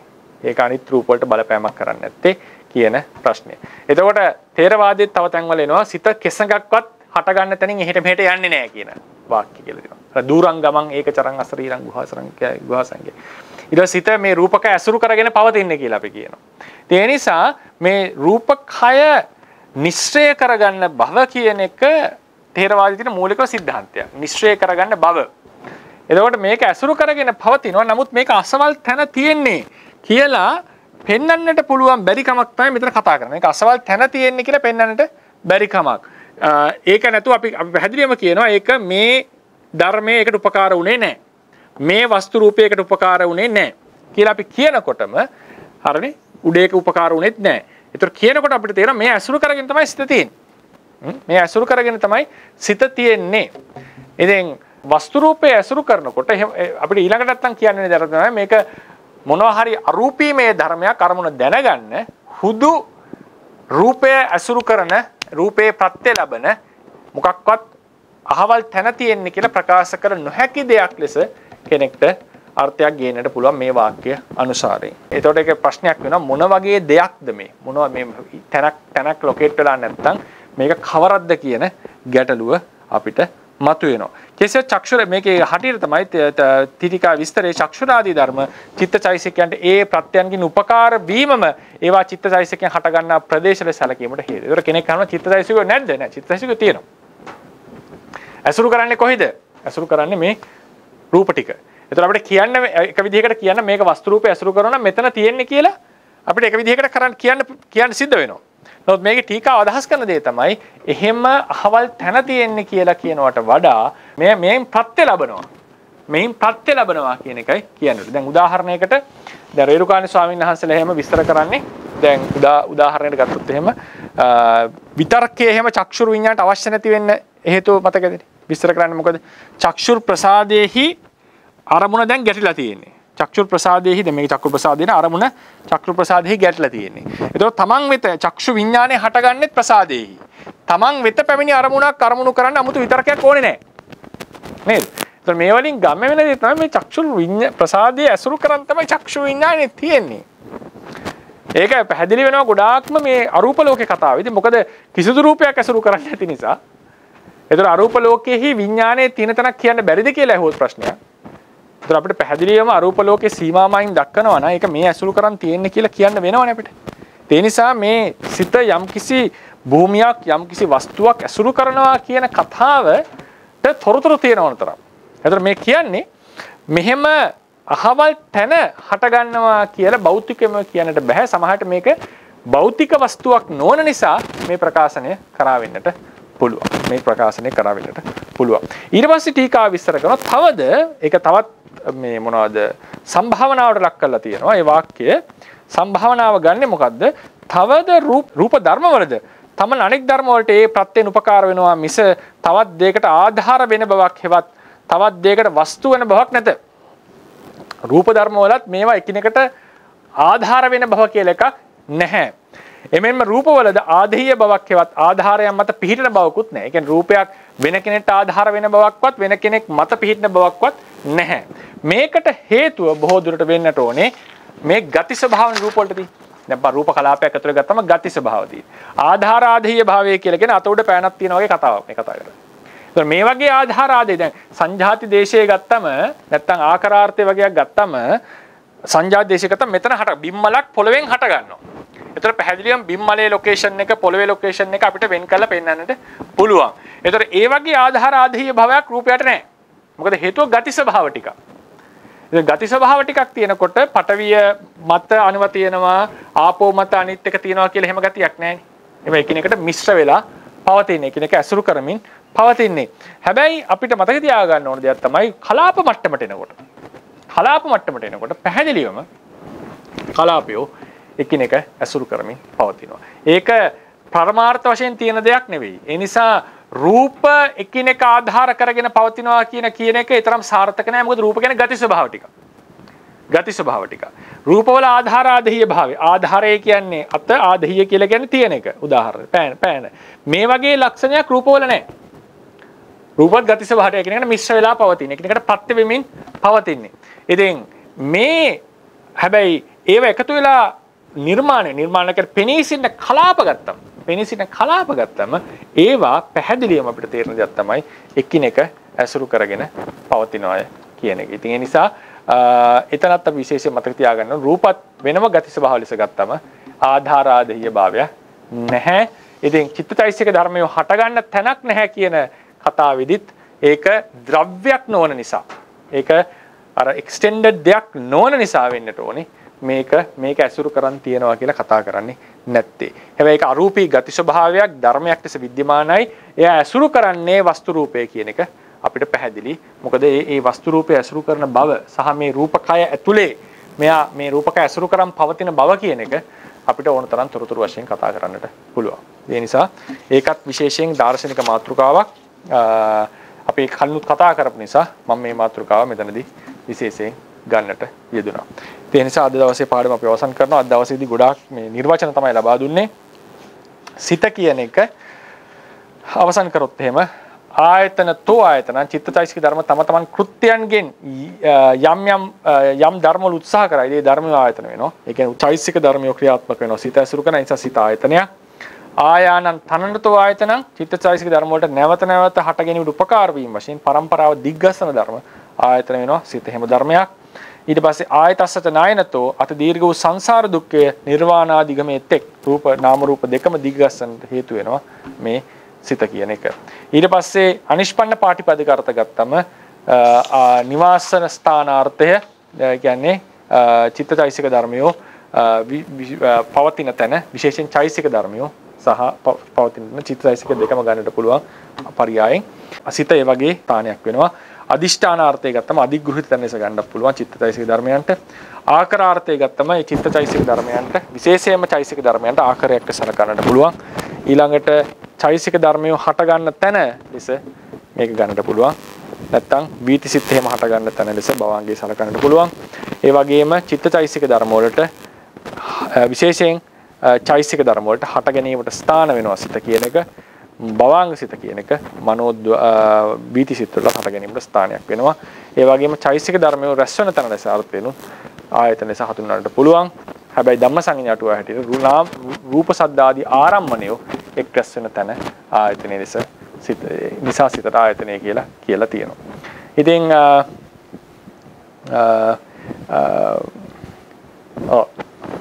ධම්මසංගණියේදී මනෝමනායතනං කියලා කිව්වේ මනෝ කියන පදයෙන් තේරුම් කරේ ඒ මනසම තමයි සිතම තමයි ආයතනය වෙන්නේ. ඊළඟට සිතේ ලොකේෂන් එක ගැන සිත ඇසුරු කරන එක ගැන සම්බන්ධයෙන් තියෙන තේරවාද මතයකුත් මම ඉදිරිපත් කරන්නට යෙදුණා. ඒ නිසා මේ තමයි අද දවසේ පාඩම ප්‍රශ්න අහන්න අවස්ථාව ලබා දෙන්නේ.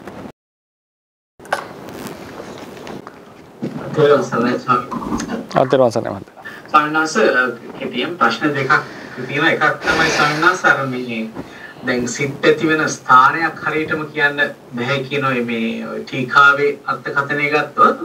එතකොට තේරෙනවා සාමාන්‍යස අනිත් විඥාන ගැන නම් වැඩි තේරුමක් නැහැ. නමුත් කාය විඥානය ගත්තොත් දැන් අපිට අහවල් තැනයි මේ වේදනාව ඇති වෙන්නේ කියනකොට එතකොට එතන සිත පහළ වීමේ ස්ථානයක් හැටියට ප්‍රකට වීමක් යම් කිසි විදිහකින් තියනවාද කියන එක තමයි පළවෙනි ප්‍රශ්නේ.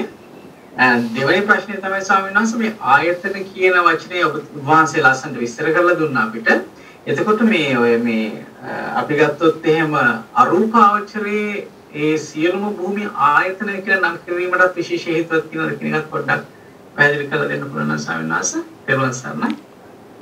හරි තෙරුවන් සරණයි. එතකොට පළවෙනි එක තමයි ස්ථානය කියන එක. ඒක තමයි ස්ථානය කියන එක හටගන්න තැනක් කියන්න පුළුවන් කියන එකට තමයි තොරතුරු පේන්නේ අපිට. මට හිතෙන්නේ මේ විග්‍රහය දෙන්නේ අර වගේ අදහසක් නැති කරන්න. ඒ කියන්නේ මේ පීරිසිය උඩ පෑන තියෙනවා කිව්වම මේකේ ද්‍රව්‍යවාචී බවක් තියෙනවනේ. ද්‍රව්‍ය දෙකක් එකිනෙකට පවතිනවා කියන එක. මේ වගේ වැරදි අදහසක් එන්න ප්‍රතික්ෂේප කරපු දෙයක් මේක. චිත්තචෛසික ධර්මයෝ ඒ වගේ චිත්තචෛසිකයන්ට කිසිවක් ඇසුරු කරන්නට බෑ. මේ වස්තු ඇසුරු කරනවා වගේ. ආධාර ආධේය භාවය ඇති කරගන්නට බෑ. මොකද ඒවා අරූපී ධර්ම නිසා. ඒ නිසා වෙන්නට ඕනේ නැත්තම් වස්තු රූපයක් ඇසුරු කරනවා කියන කතාව සහ විශේෂයෙන් ඔබතුමා කිව්වා වගේ කාය විඥානයක් හටගන්නකොට අපිට අසවල් තැන කියලා පෙන්වන්නට පුළුවන් බව. අපි අසවල් තැන කසන බව. මේ වගේ ප්‍රශ්න එනකොට අපිට තේරෙනවා මේ විඥානය හටගන්නට ඕනේ යම් තැනක් තියෙනවා කියන එක. ඒ නිසා දරේරුකාණි ස්වාමීන් විතර්කය ගැන විස්තර කරලා තින කොටත් ඒක පැහැදිලිව පේනවා. ඉතින් ඒ නිසා වස්තු රූපයක් ඇසුරු කරනවා කියන බව ප්‍රකටයි. එහෙම නැත්නම් ඒක ලොකු ගැටලුවකටපත් වෙන තැනක්. කාටද කියන්න වෙන්නේ. ඉතින් ඒක විස්තර කර නොහැකි වචනයෙන් විස්තර කර නොහැකි කියලා අර ප්‍රශ්නයක් අහන්න බැරි විදිහට උත්තර දෙන්න පුළුවන් මල. නේද? දැන් දෙවියන් වහන්සේ ගැන කියනකොටත් ඒක විස්තර කරන්න බෑ. ඉතින් විස්තර කරන්න බෑ කොහොමද? ඉතින් එහාට මොනවද සාකච්ඡාවක් යන්න බෑනේ. ඉතින් ඒ වගේ කවුරුරකට විස්තර කරන්න බැරි සිද්ධියක් කියලා. ඒතකොට ඉතින් ඒක ගැන සාකච්ඡා කරන්න දෙයක් නෑ. ඒතකොට ඒ කියන්නේ ඒක විස්තර කරගන්න බැරි සිද්ධියක්. මට හිතෙන්නේ මේක අර වස්තු දෙකක් කියන එක ප්‍රතිශේධ. දැන් උදාහරණයකට අපේ දැන් ඔය තියෙනවා අනුසය ගැන කියන වාක්‍යය ගත්තම පච්චුප්පන්න අතීත අනාගත තෝ අඤ්ඤේ උප්පත්ති රහා නාම අත්ති නත්ති. ඒ කියන්නේ අතීත අනාගත වර්තමාන වලින් අන්නේ වෙච්ච උප්පත්ති රහ භාවයක් නැහැ කියනවා. එතකොට ඒකෙන් ගම්ම කරන්න පුළුවන් කෙනෙක්ට අතීත අනාගත වලින් අන්නේ වෙච්ච උප්පත්ති රහ භාවයක් නැහැ කියලා උප්පත්ති රහ භාවය කියලා නැහැ කියලා කෙනෙක්ට කියන්න පුළුවන්. නැත්තම් උප්පත්ති රහ භාවය අනිවාර්යෙන් අතීත අනාගත පච්චුප්පන්නමයි කියලා කියන්න පුළුවන්. නේද? එකම පාඩේ ක්‍රම දෙකකට විස්තර කරන්න පුළුවන්. තියෙන්නේ අතීත අනාගත පච්චුප්පන්න විතරයි. ඒ නිසා එයින් අන්නේ වෙච්ච උප්පත්ති රහ භාවයක් නැහැ කොහොම එහෙම දෙයක් නැහැ. නැත්තම් උප්පත්ති රහ භාවය කියන එක අනිවාර්යෙන් අතීත අනාගත පච්චුප්පන්නමයි කියලා අපි පරිඋත්ථාන අර්ථයෙන් අනුසය විස්තර කරපු තැනක් ලෙස අර්ථකථනය කරනවා. පරිඋත්ථාන වශයෙන් අනුසය විස්තර කරපු තැනක් ඒක. ඒ කියන්නේ පරිඋත්ථානයට දෙන නම අනුසයට දෙනවා. නැත්නම් අනුසයට සවීම අතීත අනාගත පච්චුප්පන්න කියන ව්‍යවහාරය ගැලපෙන්නේ නැති නිසා. ඉතින් මේ විදිහට අපිට එක එක තොරතුරු අනුව ඒවා අර්ථකථනය කරන්න පුළුවන් යම් යම් විදිවලට. යම් යම් විදිවලට අර්ථකථනය කරන්නට පුළුවන්. ඉතින් මේකෙදී මට පෞද්ගලිකව හිතන දේ තමයි මේ ආධාර ආධේය භාවයේ කතා කරන්නේ වස්තු වලට මේ ඉඩක් ගන්න මේ වගේ පෑන් පැන්සල් වගේ දේවල් වලට ඒ වගේ දෙයක් නැහැ කියන්න තමයි මේ පාඩේ ගෙනල්ලා තියෙන්නේ. කියන්නේ සිත ද්‍රව්‍යයක් නෙවෙයි නැත්නම් සංජාති දේශාර්ථය කියලා කිව්වම බිම්මලක් හට ගන්නවා වගේ දෙයක්ද මේ කියන කෙනෙක්ට ප්‍රශ්න එන්නට පුළුවන්. ඒක ප්‍රතිෂේධ කරන්නට මොකද කරන්නේ? කිව්වා එහෙම හට ගන්න තැනක් නැහැ. සිත ඇසුරු කරන තැනක් නැහැ කියන එක ප්‍රතිසිද්ධ කරා. එහෙම බවක් රූපයටත් නැහැ කියලා ඒක සම්භාවනාවකුත් කරා. ඒ කියන්නේ ඒක තවත් දැඩි කරා. එතකොට රූපයට එහෙම දෙයක් නැති වෙන්නට හේතු තමයි ගති ස්වභාව ටිකක්නේ. ඔවුනෝ ඇසුරු කරගෙන තියෙන්නේ. ඒතකොට ඒකේ ආධාර ආධේය භාවය කියලා එකක් නැහැ. ඒ විදිහටම රූපේට නැත්නම් සිතලත් කොහෙත් මේ වගේ එකක් විස්තර කරන්නට බෑ. ඒක ගති ස්වභාවයක් නිසා. නමුත් මේක රූපය ඇසුරු කරන භව, රූපය ඇසුරු කරගෙන හටගන්න භව කියන එක අපිට ප්‍රතිෂේධ කරන්නට බෑ. ඒකට ඕන තරම් අපිට තොරතුරු සහ යුක්තියක් පේනවා. ඉතින් ඒ නිසා අර වස්තු වශයෙන් ආධාර ආධේය භව නැති කරන්නට දීපු පරියායක් ලෙස තමයි මම මේක හිතන්නේ. වයිසෝයිනස් බොම්බින් එතකොට අර මේ අරූපාවචර භූමිය ආයතන ඒක ආයතන කියන්නේ ඔය මේ ඔය ආයතන අර්ථයෙන්ම තමයි. ආයතන කියන අර්ථයෙන්ම තමයි. ඒක මට මතක හැටියට ආකාසා නංචායතන කිව්වම අනන්ත ආකාශය මට හරියටම ඒක විග්‍රහය මතක නැහැ. එයම ඒ ආයතන කියලා ගන්න ඔය කියපු අර්ථ වලින් තමයි ඒ සිතට ආයතනයක් කියලා දී. ඒ ධානයේට ආයතනයක් කියලා කියන්නේ ඔය වගේ ආයතස්සච නයනතෝ ඒ කියන්නේ ඒ වගේ ආයතන ධර්ම නැත්නම් සමෝසරණාර්ථය සංජාති දේශාර්ථය විශේෂයෙන් සංජාති දේශාර්ථය වගේ අර්ථයකින් ආයතන කියලා කියන්නේ මේ ගත්ත අර්ථවල තමයි එතන දොරක් කියලා තියෙන්නේ. අනයි සයිනස් බොම්බින් දෙවාසනයි. දරවසනයි. දෙවාසනයි සවිනාංශ. දරවසනයි. සවිනාංශ මේ ප්‍රශ්න දෙකක් තියෙනවා මටත් එක ප්‍රශ්න සවිනාංශ මේ දැන් අපි චක්කු ප්‍රසාදය චක්කු ප්‍රසාදයේම තමයි සමිනස චක්කු ద్వාරය වෙන්නේ. ඔව්. සෝත ප්‍රසාදයේම තමයි සෝත ద్వාරය වෙන්නේ. නමුත් සමිනස දැන් මනෝද්වාරයේ විතරක් වස්තු රූපේ කියලා රූපයක් තියෙන සමිනස. දැන් හිතට ගන්න නිස්ක්‍රිය වෙන්න වස්තු රූපේ තියෙන පිරිසුදු රුධිරේ තියෙනවා කියලා මේක සමිනස විස්තර කරනවා. ඒකර සමිනස නමුත් මනෝද්වාරයේ වෙන්නේ වස්තු රූපේ නෙවෙයි. දිගින් දිගට වෙන භවාංග සිත් වලට තමයි මනෝද්වාරය කියන්නේ. අන්න ඒක තමයි සමිනස් ඒකට හේතුව තමයි පළවෙනි ප්‍රශ්නය. දෙවෙනි එක නම් අතට සම්බන්ධ ප්‍රශ්නයක් නෙවෙයි සමිනස් වේලාව අනුව වන්තර පුළුවන් නම් පිටුරා ලබා දෙන්න කෙලින්ම ප්‍රශ්නයක් අහනවා භව නිරෝධය anu කුමක්ද කියලා. ඒ තමයි කෙනෙක් අහපු ප්‍රශ්න සමිනස් ඒක පුළුවන් නම් අද විස්තර කරලා දෙන්න. අර ප්‍රශ්නේ සමිනස් මොකද?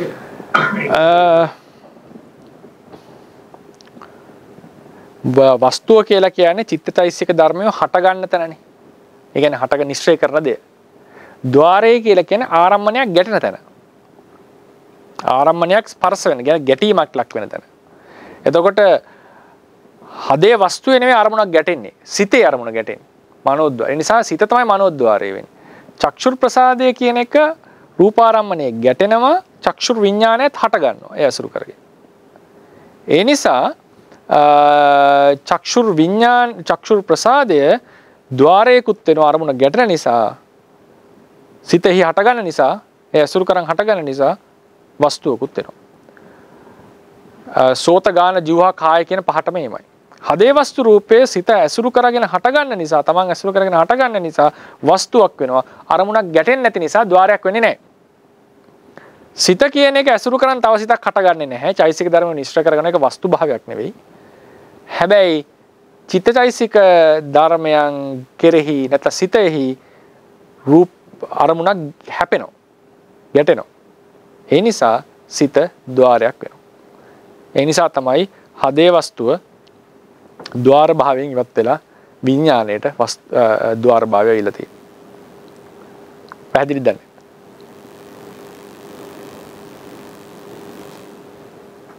පැහැදිලිද? කටුවන්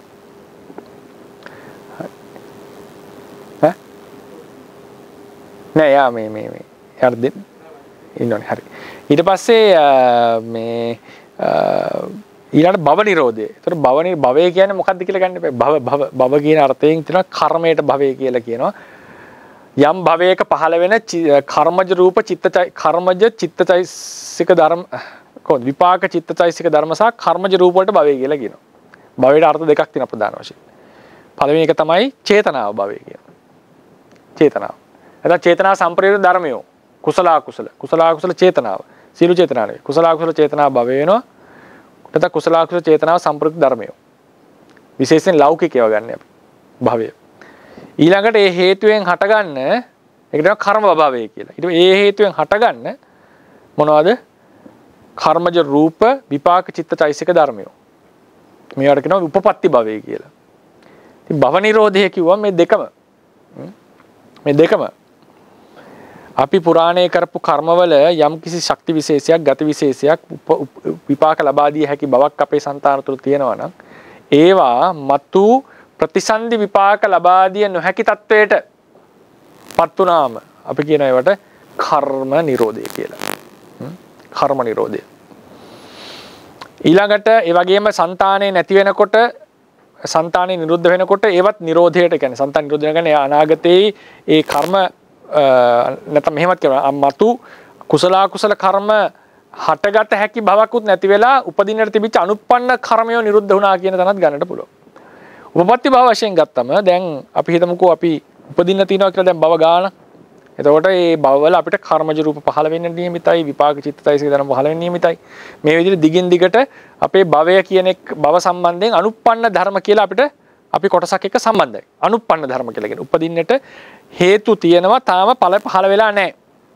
අනුප්පන්න ධර්මයෝ. ඒවා ඇත්තටම ධර්මතා පැත්තට ගොඩක් යන්නේ හටගත හැකි බවක් කියලා එකක් තියෙනවා මේ ධර්මවල.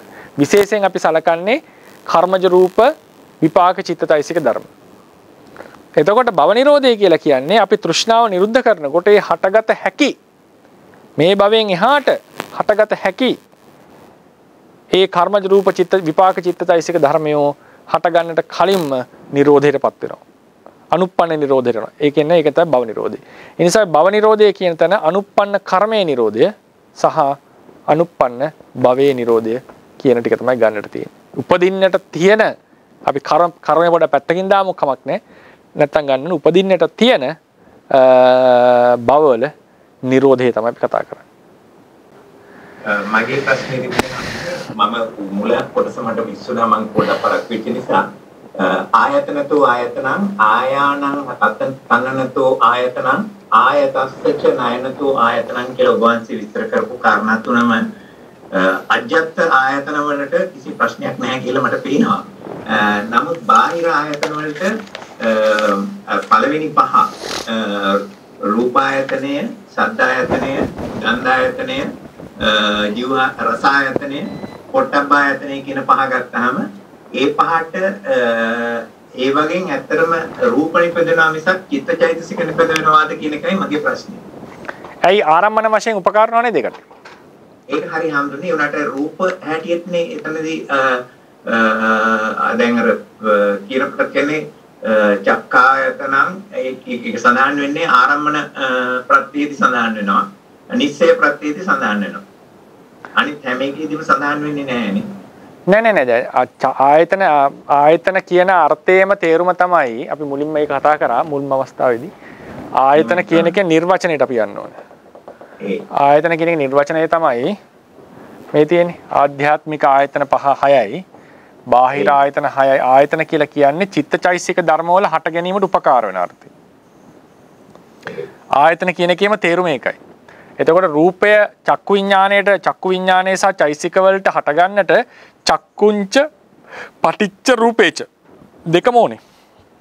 එහෙමයි. මෙයාව ඇසුරු කරගෙන හට ගන්නවා මොහුව අරමුණු කරගෙන ක්‍රියාත්මක වෙනවා. එතකොට මෙයා මෙතනම ඒ චක්කු ප්‍රසාදය ඇසුරු කරගෙන කෘත්‍ය කරා කියන්න පුළුවන්. රූපය අරමුණු කරගෙන කෘත්‍ය කරා කියන්න පුළුවන්.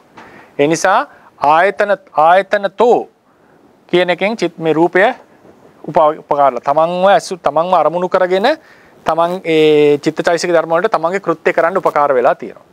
ඊට පස්සේ ආයතස්සච නායනත්තෝ චිත්තචෛසික ධර්ම පරම්පරාව වශයෙන් දිග්ගස්සන්න චක්ෂුව විතරක් බෑනේ රූපයත් ඕනේ. රූපය තිබුණ නැත්නම් මේක දිගින් දිගට යන්නේ නැහැ.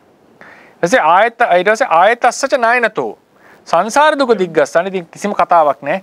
රූප ශබ්ද ගන්ධ රස පොට්ටබ්බ එහෙම තමයි ලොකුම උපකාරයක් කරන්නේ. මේක දිගින් දිගට ඇදගෙන යන්න. මොකද ඒවා තමයි මේ චිත්තචෛසික ධර්ම ආකර්ෂණය කරලා නැවත චිත්තචෛසික ධර්මයෝ තමන්ව අරමුණු කරගෙන උපදවන්නට ඒ බලය උන්ට තියෙනවා. ඒ නිසා ඒ විග්‍රහ තුනටම මේ ටිකත් වැදගත්. හන්දනේ අවසරයි.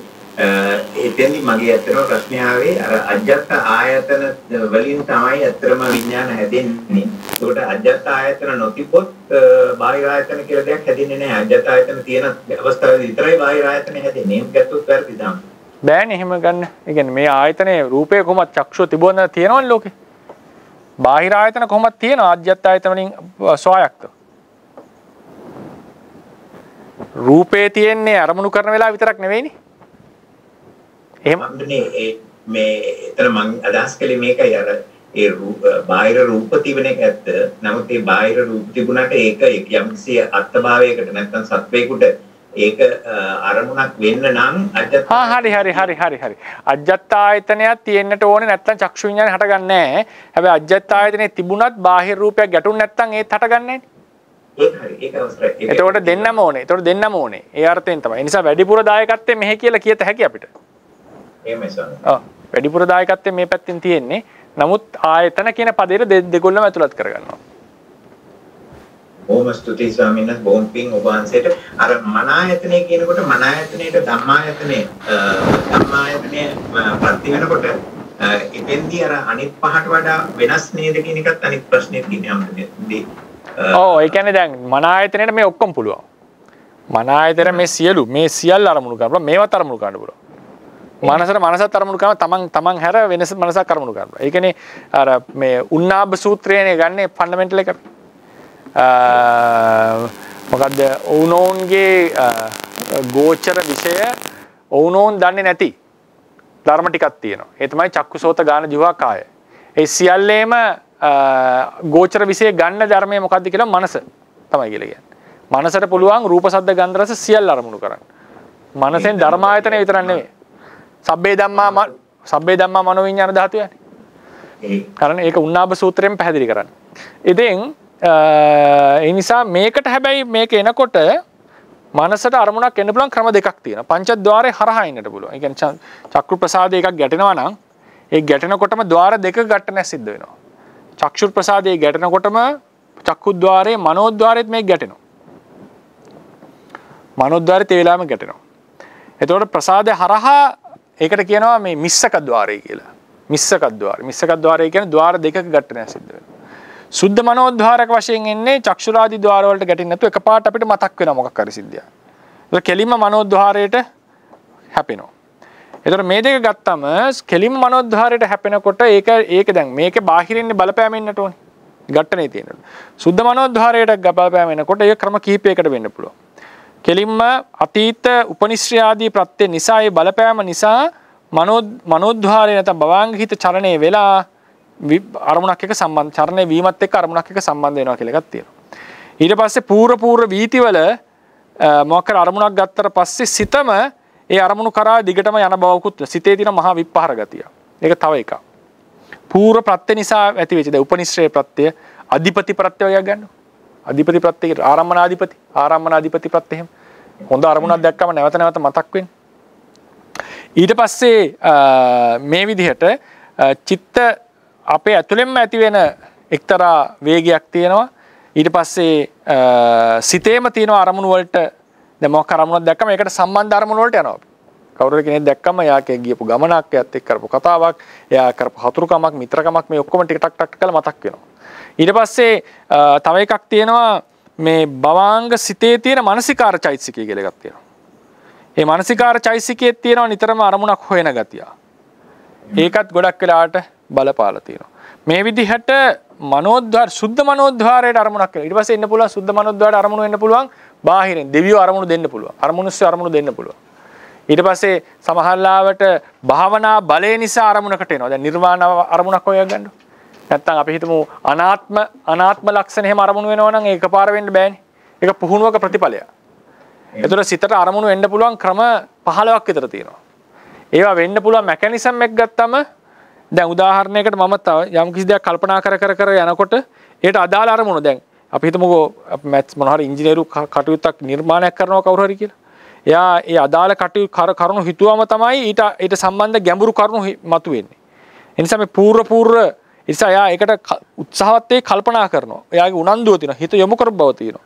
ඒ යොමු කරපු බව නිසා තරමුණු අපිට පැමිණෙනවා. ඒ විදිහට අරමුණක් කෙලින්ම සම්බන්ධ වෙන්න තියෙන සාධක තියෙනවා. ඒකට බලපාන කන්ඩිෂන්ස් තියෙනවා. දැන් මේ තමයි ඒ කියන්නේ මේ නිසා අරමුණු වෙන්නේ. ඊට පස්සේ ඊළඟට එන්න පුළුවන් ඒකට සුදුසු නුසුසු බව කියලා එකක්. දැන් කවදාවත් අහේතුක භවාංගයට අනාත්ම ලක්ෂණය ප්‍රකට වෙන්නේ නැහැ. පටිභාග නිමිත්ත කවදාවත් ඒ භවාංගයට සම්බන්ධ වෙන්නේ නැහැ. ඒ විදිහට ඒක වෙනම මාතෘකාවක්. ඔබතුමා කිව්වා හරි. අනිත් ద్వාර වලට අරමුණු වෙනවට වඩා මනෝද්වාරට අරමුණු වෙන එක සංකීර්ණයි.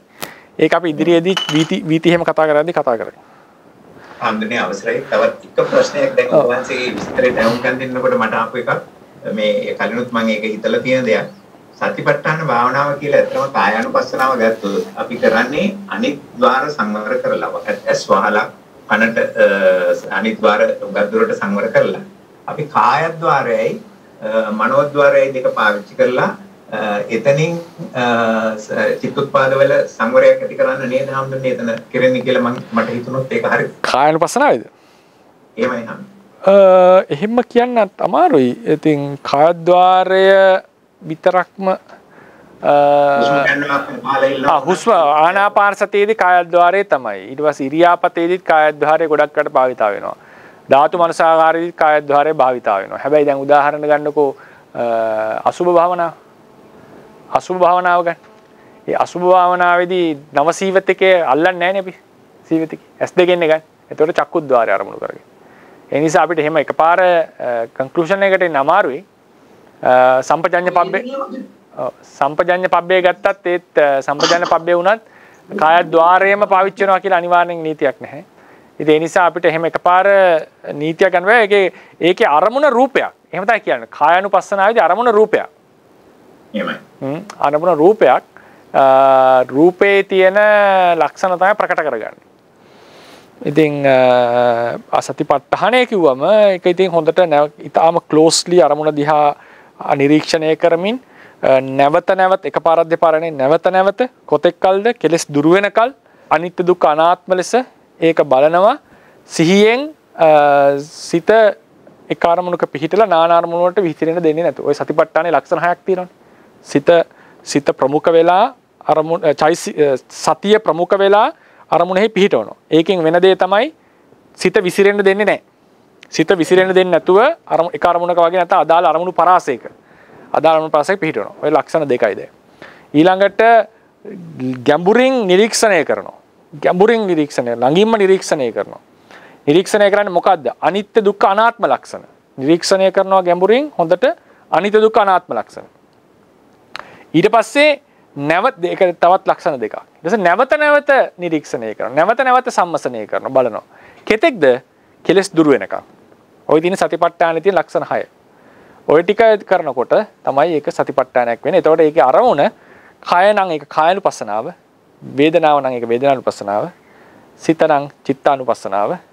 ඒ වගේම සියලු ධර්ම වෙන ධම්මානුපස්සන. ඒක බෙදෙන්නේ කායानुපස්සනාව ගන්න අසුබේ සුබ සංඥාව දුරු කරන්න විශේෂයෙන්ම ඊට පස්සේ අනිත් සංඥාවටත් බලපෑම තියෙනවා විශේෂයෙන් මේ කියන්නේ වේදනානුපස්සනාව නම් තියෙන්නේ දුක්ඛේ සුඛ සංඥාව දුරු කරන්න චිත්තානුපස්සනාව අනිත්‍ය නිත්‍ය සංඥාව ධම්මානුපස්සනාව අනාත්මය ආත්ම සංඥාව එතකොට ධම්මානුපස්සනාවට සංඥා වේදන සංස්කාර දෙක කියලා ගන්න ක්‍රමයක් තියෙනවා අටුවාවේ ඒක ඊතරම්ම අටුවාව කියන්නේ පොත්වල තියෙනවා ඒක විමසන්නට ඕන එකක් මොකද හේතුව ධම්මානුපස්සනාව යටතේ පංච උපාදාන ස්කන්ධේම අරන් තියෙනවානේ පංච උපාදාන ස්කන්ධේම ඛණ්ඩ පබ්බයට අරන් තියෙනවා ආයතන පබ්බයට ආයතන 12ම අරන් තියෙනවා චතුරාර්ය සත්‍ය යටතේ සියලු පංචස්කන්ධේම අරගෙන තියෙනවා ලෞකික ලෝකෝත්තර තරන් තියෙනවා ඒ නිසා සමහරු කියනවා රූප කායानुපස්සනාවෙන් රූපයත් වේදනානුපස්සනාවෙන් වේදනාවත් චිත්තානුපස්සනාවෙන් සිතත් ධම්මානුපස්සනාවෙන් සංඥා සංස්කාර දෙකත් කියලා ඒකට වඩා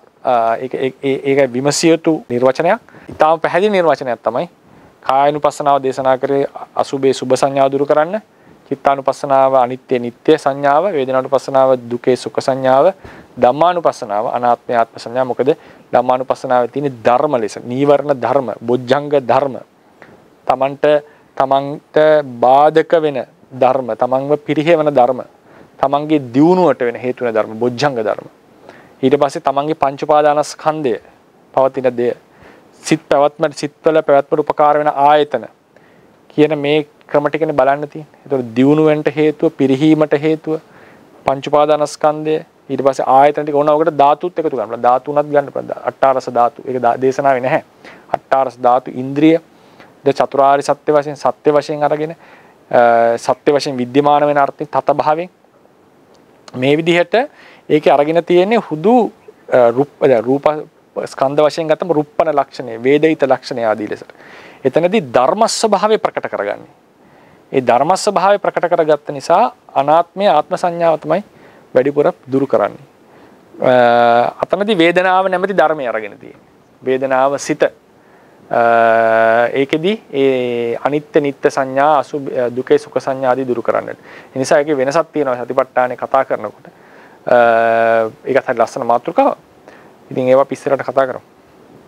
මන්දමයි ස්වාමීන් වහන්සේ ඔබ වහන්සේට ගොඩාක් පින් සිද්ධ වෙනවා. ඒක විස්තර කරලා දුන්නාට. තෙරුවන් සරණයි. තෙරුවන් සරණයි. එමුනම් අද කාල වේලාවත් අවසන් අපි අවසන් කරමු.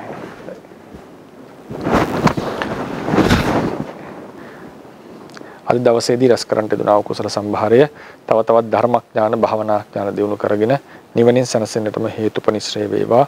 බුද්ධ ශාසනයේ චිරස්ථිතිය පිණිසත් හේතුපනිශ්‍රේ වේවා කියලා ප්‍රාර්ථනා කරනවා. බුද්ධ ශාසනං චිරන් තිට්ඨතු. බුද්ධ ශාසනං චිරන් තිට්ඨතු. බුද්ධ ශාසනං චිරන් තිට්ඨතු. සාධු සාධු සාධු.